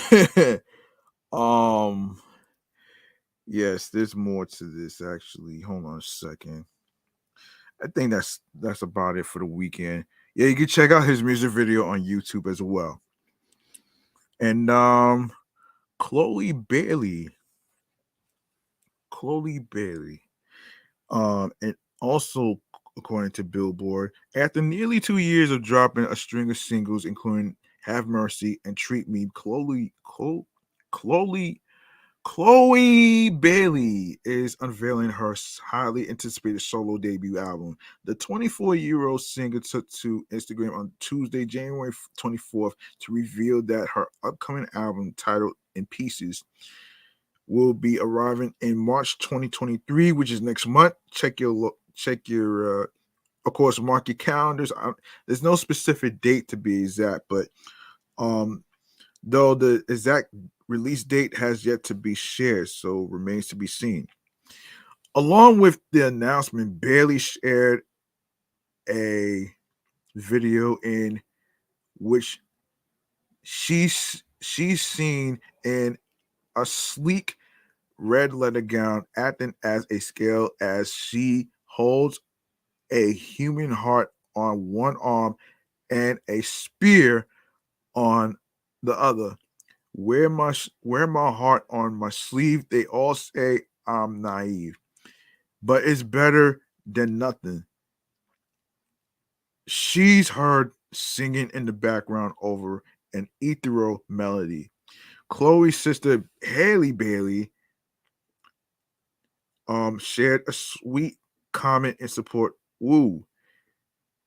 She wrote beneath the post, as part of Chloe and Haley, the sister duo released two albums, 2018's The Kids Are Alright and 2020's Ungodly Hour.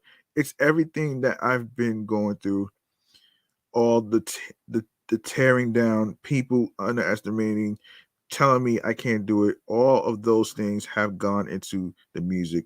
Chloe previously explained of her upcoming solo LP. The album is me picking myself up and talking myself out of any little place or space that the world has tried to put me in, that people and personal relationships have tried to put me in, and even doing that to myself.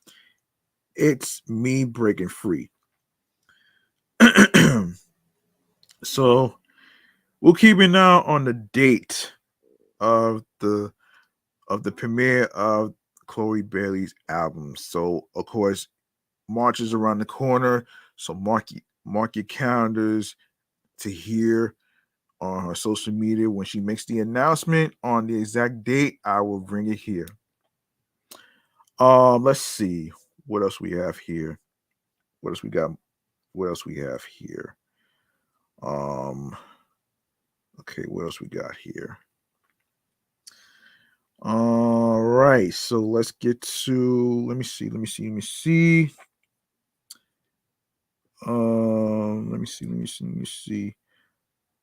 All right, so let's get to rappers earning more respect for being producers, and then we go to eat and drink, and then wrap up from here. All right, so let's go right here.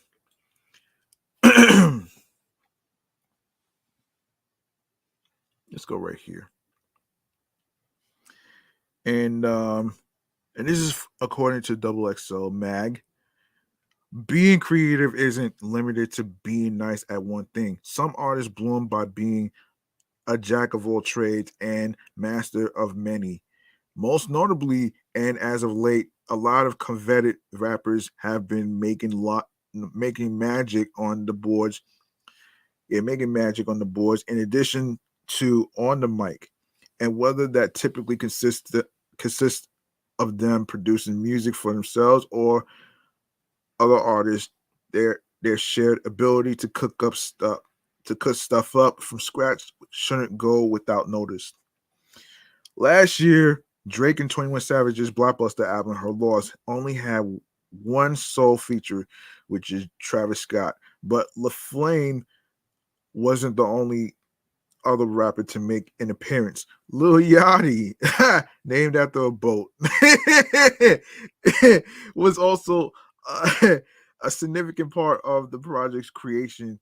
Yachty scored Co-production credits on standout cuts like Jumbotron, Shit Poppin', and Privileged Rappers, plus others.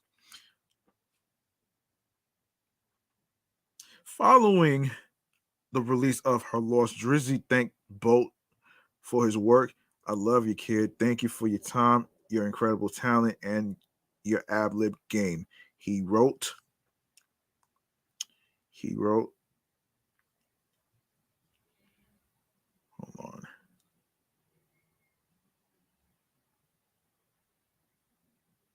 Oh my God. That's not what I meant.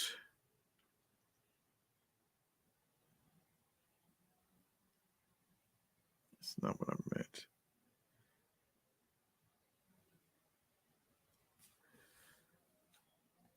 Okay, let me see. Where was I?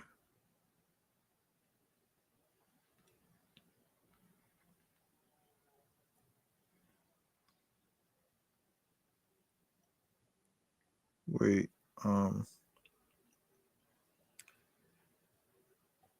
where was I? Where did I say he wrote? Let me see. Man, wait. Wait,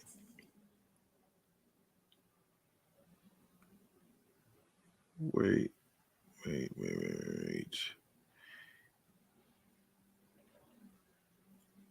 He wrote. Where did I? Yeah.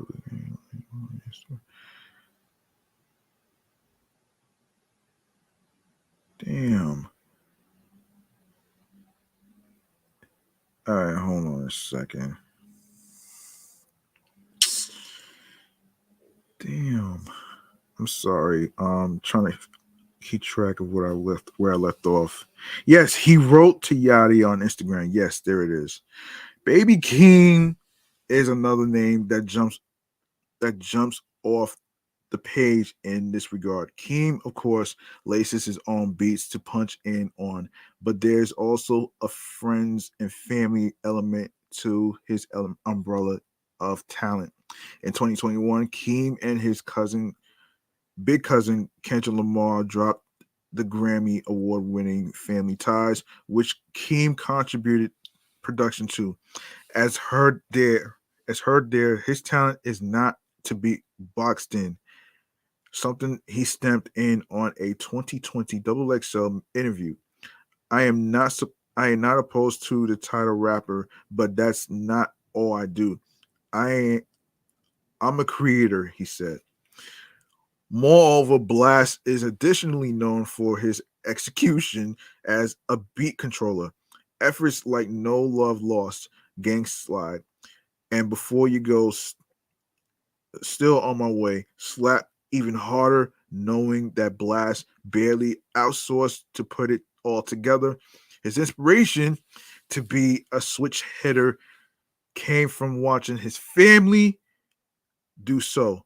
They inspired me to do They inspired me to want to try production. He said about his cousins in a 2021 XXL interview.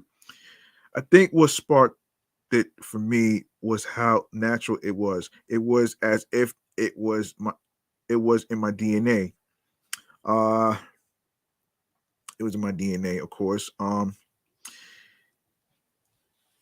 Big respect to those names, and there's even more to salute. So there's gonna be a whole list of names that were so below is a full list of modern day rappers who are similarly just as good on the boards as they are on the mic. So let's see. So Blast's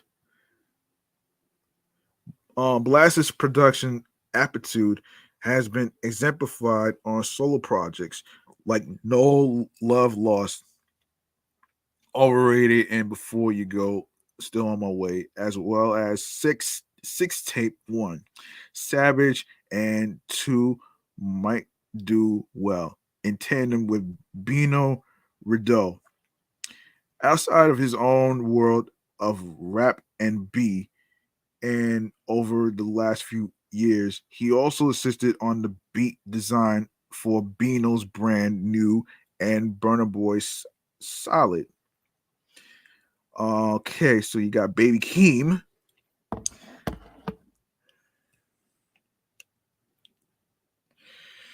Yeah, so you got people like Baby Keem, both died for my bitch, invented it, and the melodic blue, Lost Souls.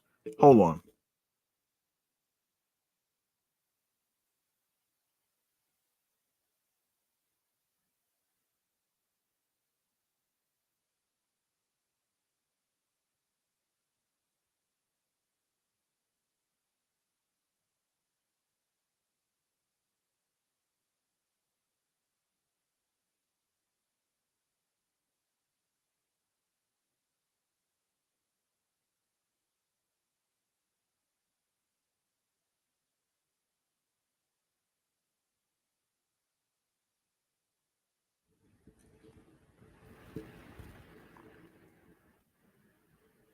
Yes. All right.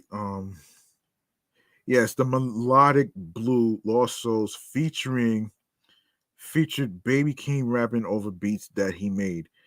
Um, yeah, both died for my bitch, invented it, and the melodic blue Lost Souls featured Baby King rapping over beats that he made. But he was earning his stripes as a producer years ago, stacking up credits with TDE's Schoolboy Q, Num Num Juice. Oh shit. And J Rock Knock It Off.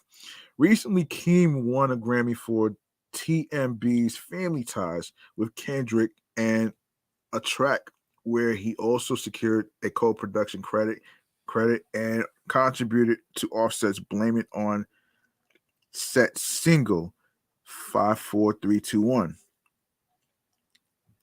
Lil Yachty was one of the producers who helped slice up the Fast and the Furious Tokyo Drift theme song for a face soaring cut off Lil Boat 3 TD featuring 5 verses from ASAP Rocky, aka Late Rocky.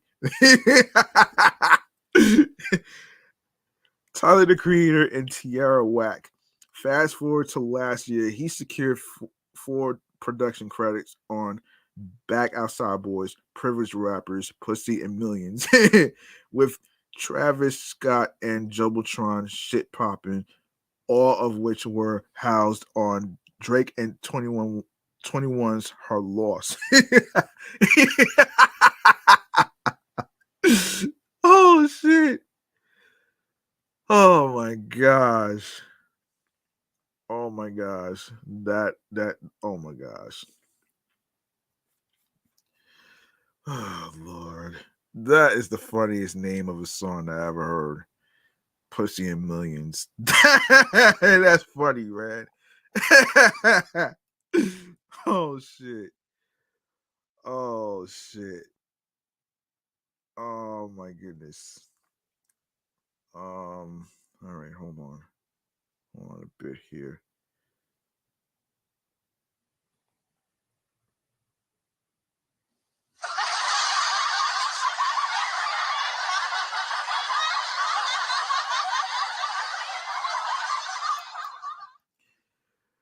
Okay.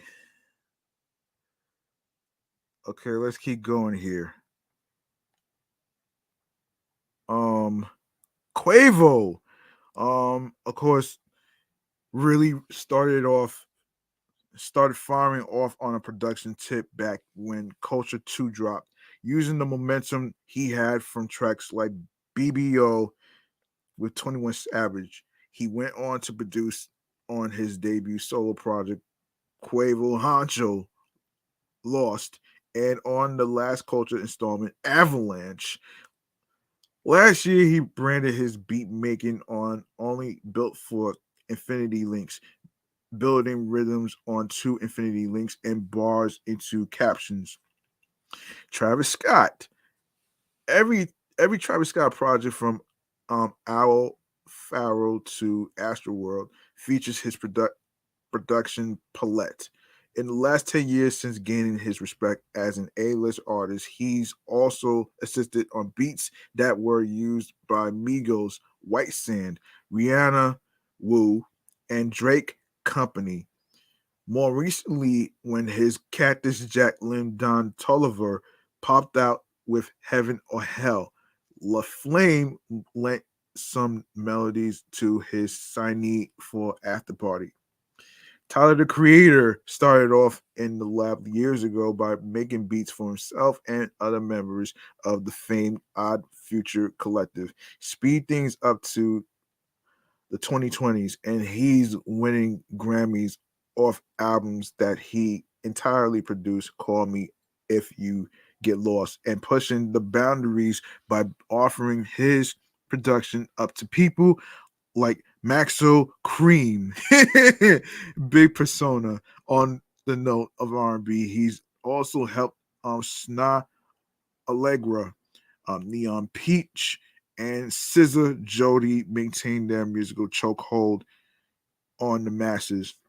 Chief Keef has been producing since the early days, as evidence on projects like Back from the Dead 2. As time progressed and closer to now, he's gotten even better, starting with his work on Lil Uzi Vert's Chrome Heart Tags and Two Chains Freelighter in 2020. He wrapped up last year by contributing some dope additions to Coil Ray's Trendsetter, Mission Impossible, and NBA Young Boys, Ma, I Got a Family, All the Problems. Friday produced majority of his Lost in Melody EP last year.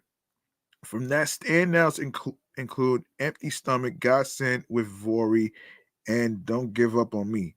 He rose even higher last year by solidifying a 2023, no, late year, excuse me, no, late year, by solidifying a Grammy 2023 Grammy nod for DJ Khaled's God Did, a track he both sung and produced on. And credits to credits on Ray Shrummer's Denial, Lil TJ, excuse me, Give You What You Want, and Rod Waves The Answer Is No, among others. J. Cole has been known to put his foot into a beat or two. He proved himself early on in the 2010s with platinum selling records like Workout and Power Trip, tracks that he also produced, showcasing that he hasn't missed a step over the next decade. Cole was the main beat architect on the off season, where he laced tracks like Applying Pressure and 100 Mil, and he hit it off two more on Dreamville's Gangsta Grills project, D-Day, Lifestyle by Bass, and ASAP Ferg and Army Lennox is Coming Down. Um, Saba, between the Bucket List project, Care for Me, and Few Good Things, Saba is for three when it comes to his studio albums, and his beats are packed within all of them. The list of credits runs deep, but when he popped out with the latter last year, tracks like Still, Survivor's Guilt, and the Pivot Gang Cut Soldier stood out, all of which he featured his production prowess, excuse me. Logic is an underrated tastemaker when it comes to the rap game.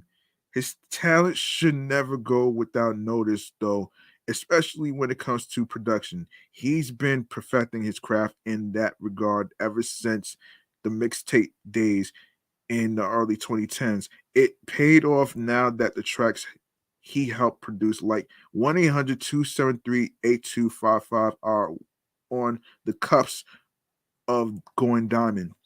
And he's made even more beats for recent efforts like Bobby Tarantino, the third Vaccine, and Vinyl Days Tetris.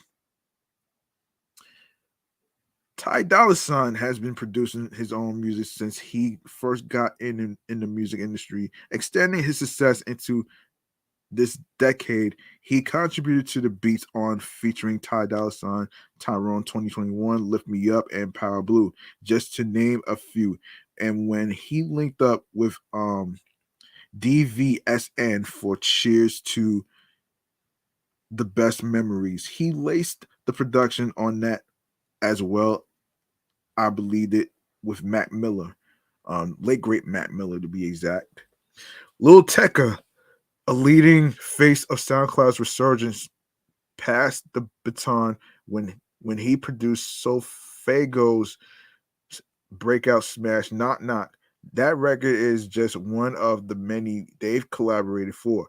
Continuing Tecca's dedication to the underground community, he's also made beats for acts like Cash Dami, I know, Pasto Flacco, produced by Tech, and Young Fazo, Angelic Anthem, proving that his ear for production is both respected and requested. Wow.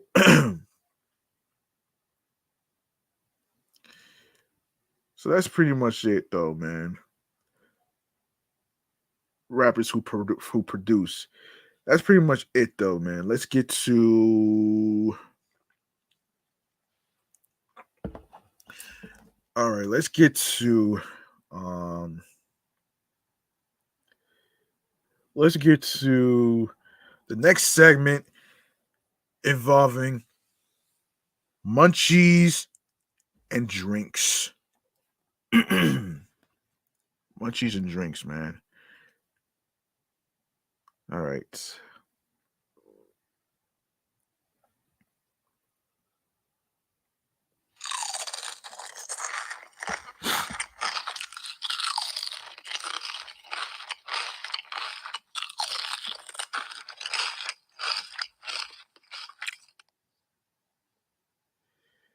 Hang on a second.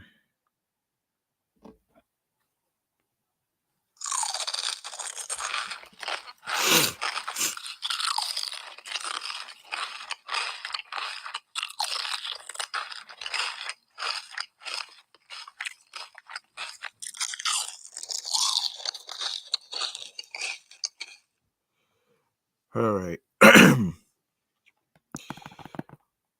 One moment.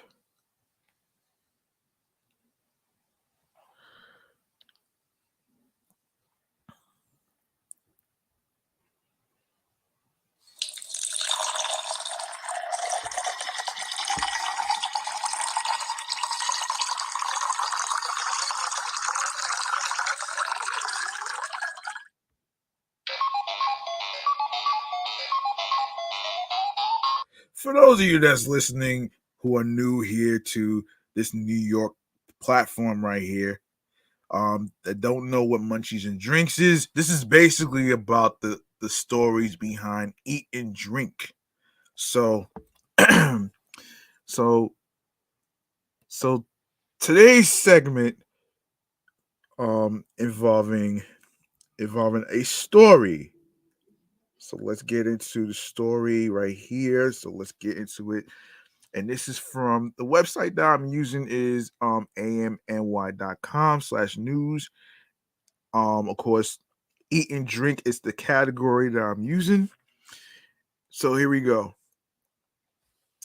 A million meals and more than 2 decades later, Jonathan Beno can still recall sitting at a picnic table by the side of a busy road in Bangkok at 2 a.m. with a small group of renowned chefs, all from Michelin starred restaurants like the French Laundry.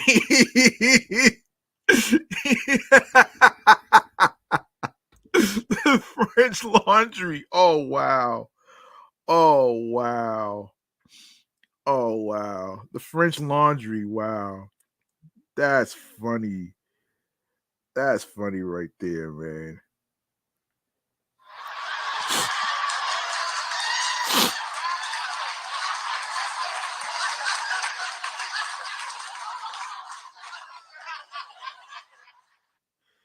All right. The French Laundry. Oh shit. And Protege. Oh shit. Oh man, the former Lincoln um restaurant executive chef, now the culinary director for um a PC, remembers one chef in particular, Richard Capizzi. It's a 23-year friendship, Bino said. He was one of my closest friends. I'm a little choked up. Richard was the most talented pastry chef I worked with. Capizzi passed away last September after battling brain cancer.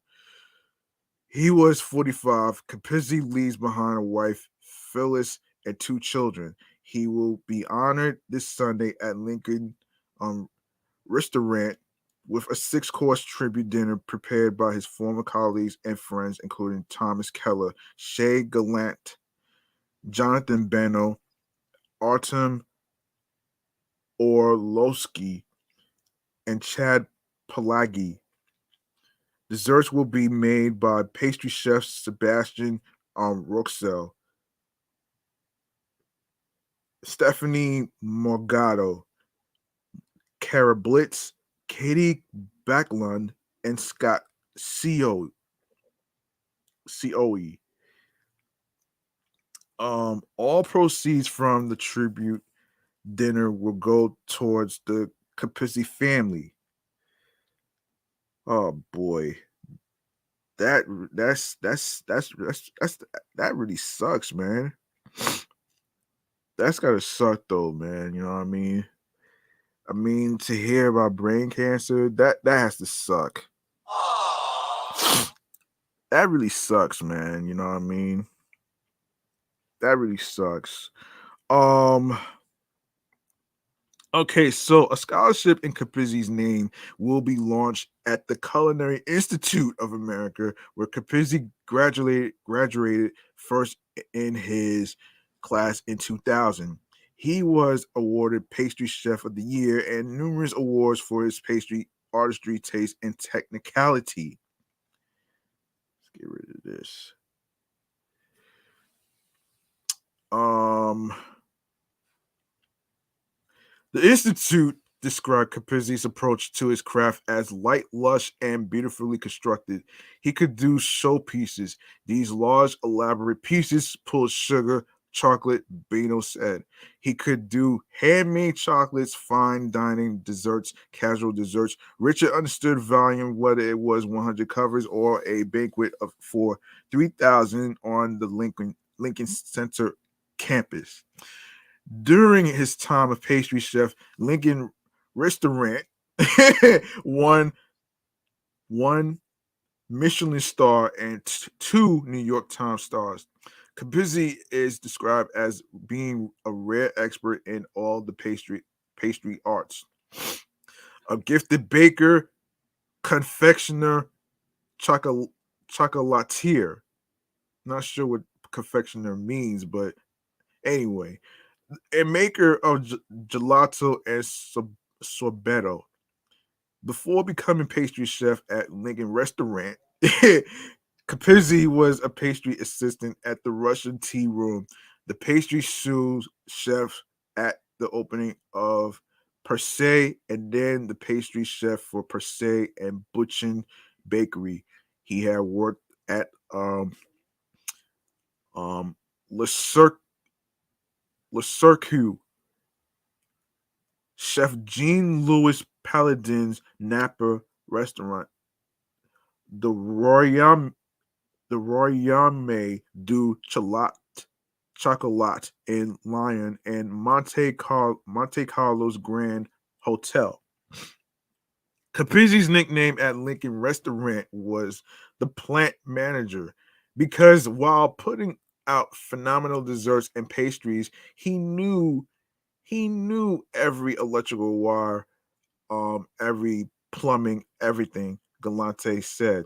He ran that restaurant from a mechanical perspective. Desserts and pastries, yum. For the tribute dinner, Shea Galante, um, Balthazar's executive chef, is preparing for Diavolo. Hold on.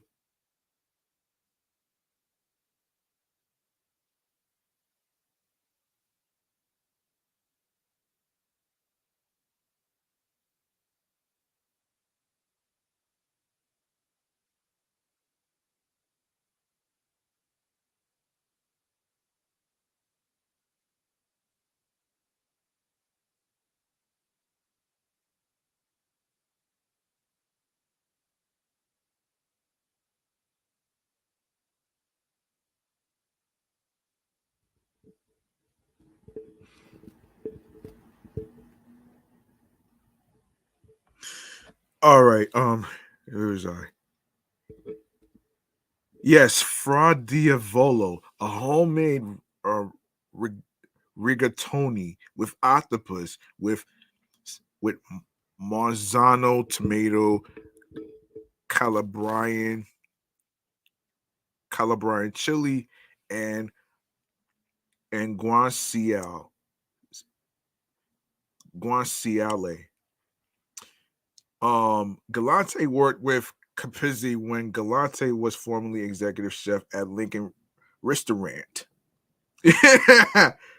um, he was very much the Italian American who loves fine dining, but he was very down to earth at heart. Galante said, "So why don't I do pasta? It's just something I know he always was drawn to. He loved any kind of pasta, fruity di mar," Benno said. "I would help him do the feast of the seven fishes for his family at Christmas time. He really loved the porchetta, excuse me, the whole roasted pork loin wrapped in the belly. Benno's, oh wait, hold on. Yeah, Benno's memories of traveling with the world with Capizzi replay almost instantaneously. The many Christmas and Memorial Day meals his family and Capizzi's family shared, and the all expenses paid Disney trips where Benno and Capizzi cooked at Eat Epcot's International Food and Wine Festival. They take great care of the chefs, Benno said. You get to bring your family. I went to I went to Disney 4 or 5 times with Richard, his wife Phyllis, and their kids, Gianni and Felicia. Capizzi commuted into the city from Long Island, where his roots were. The island is where Capizzi grew up and where his family lived. And it was so important to raise his family where he and his wife were from, Benno said. He believes Capizzi got his drive for perfection for his craft from his mom and dad. Besides the culinary arts, Capizzi was also a different sort of master crafter and then some. He was a meticulous carpenter, Benno, Benno said. He bought an old Victorian and completely restored it. He worked 100 hours a week, did motocross and baseball with his son, and took his daughter to swim meets. The guy never slept. Then we're speaking about Richard, the chef, incredibly talented, meticulous, utmost integrity. I've never seen anybody work harder in my life. He really was Superman in the kitchen. That's pretty great though, man. You know what I mean? That's pretty great. Uh yeah, so let's see. Well, I think that's about it. I think that's about it for this episode right here, titled All Play. So it's not just the Tory Lanez thing that's all play here. It's also various topics that we discussed in music news and stuff like that. Everything was all play. You know what I mean? So that's the name of the episode right here. So just you know, so, so just stick around for our next last segment of the day, which is stream choices on the go. Let's get into it right here, man. Hold on.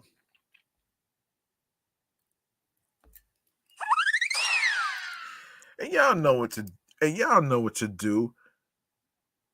Y'all know what to do right here. Um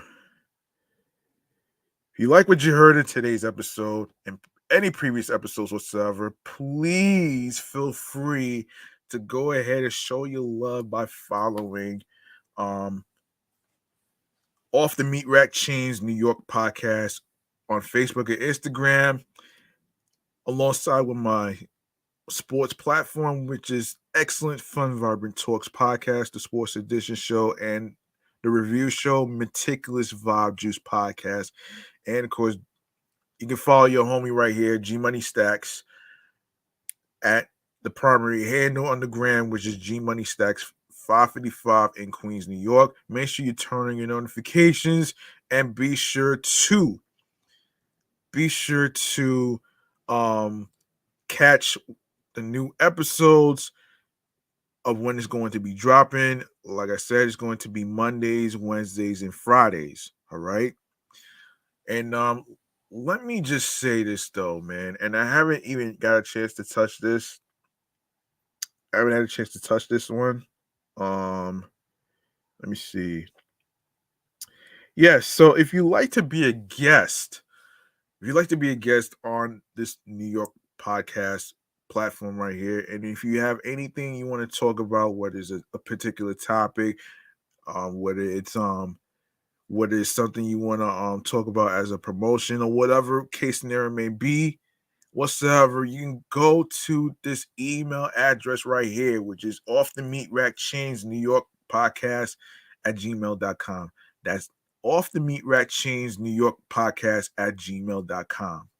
Write it down on a piece of paper.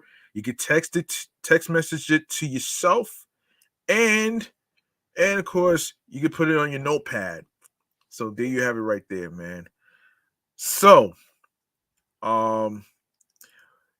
without further ado, let me just say, if you go to the link in bio where it says Linktree/G Money Stacks, you're gonna see a whole list of audio streaming platforms, including YouTube as well.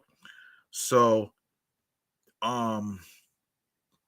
you can leave a voice message on anchor.fm/G Money Stacks/message. That's anchor.fm/G Money Stacks/message. All right. So, speaking of Anchor, that's what we're going to start with right here. So, here we go.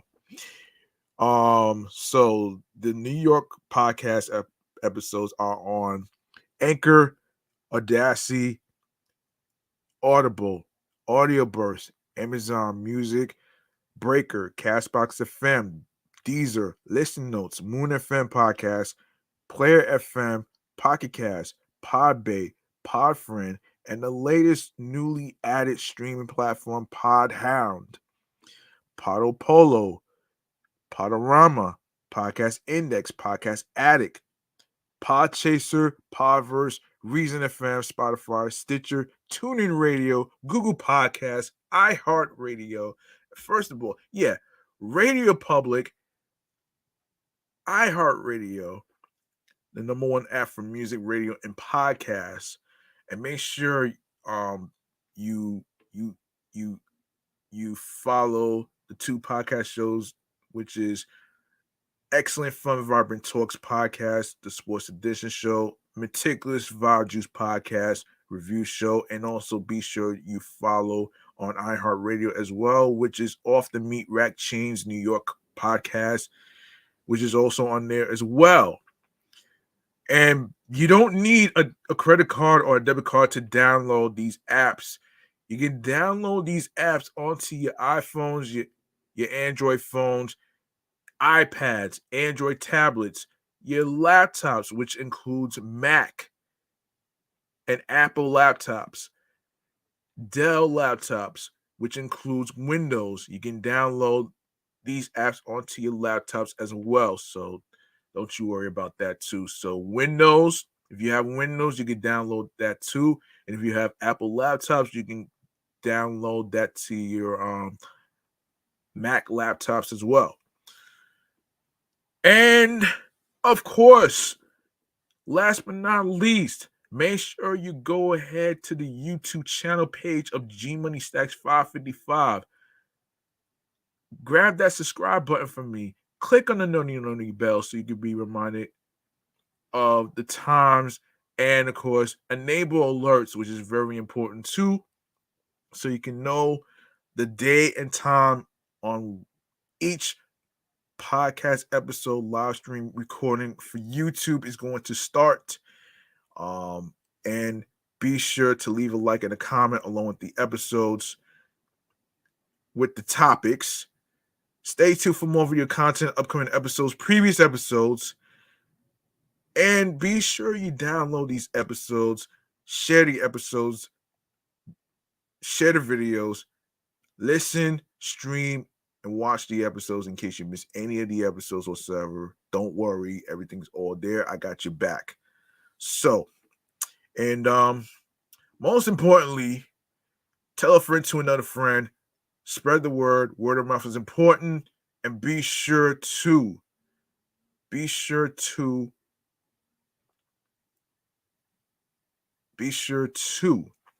also include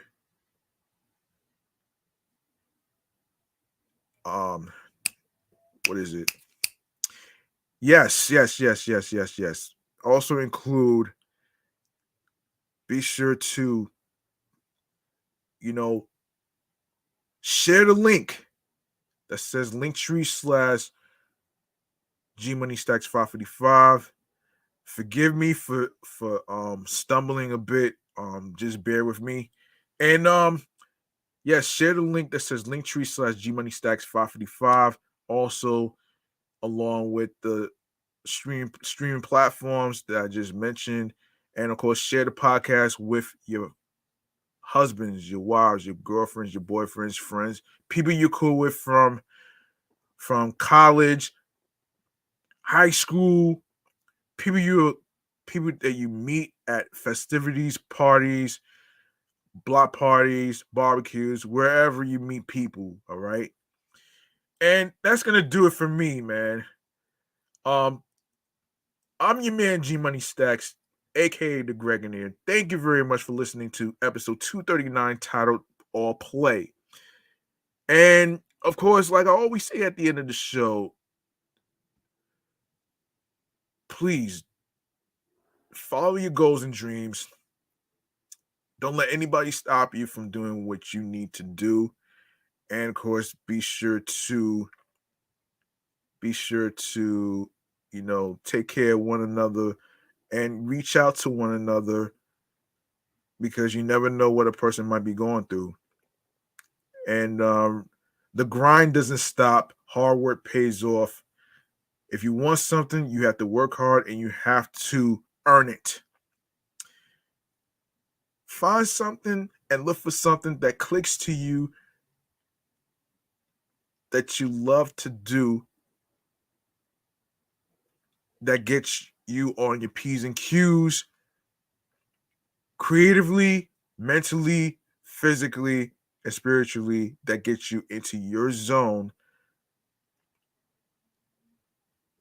with tunnel vision. Stay liquid. Thank you so much. I appreciate every single one of you for listening. You could have listened to any podcast in the world, but you chose to listen to this New York podcast platform right here. And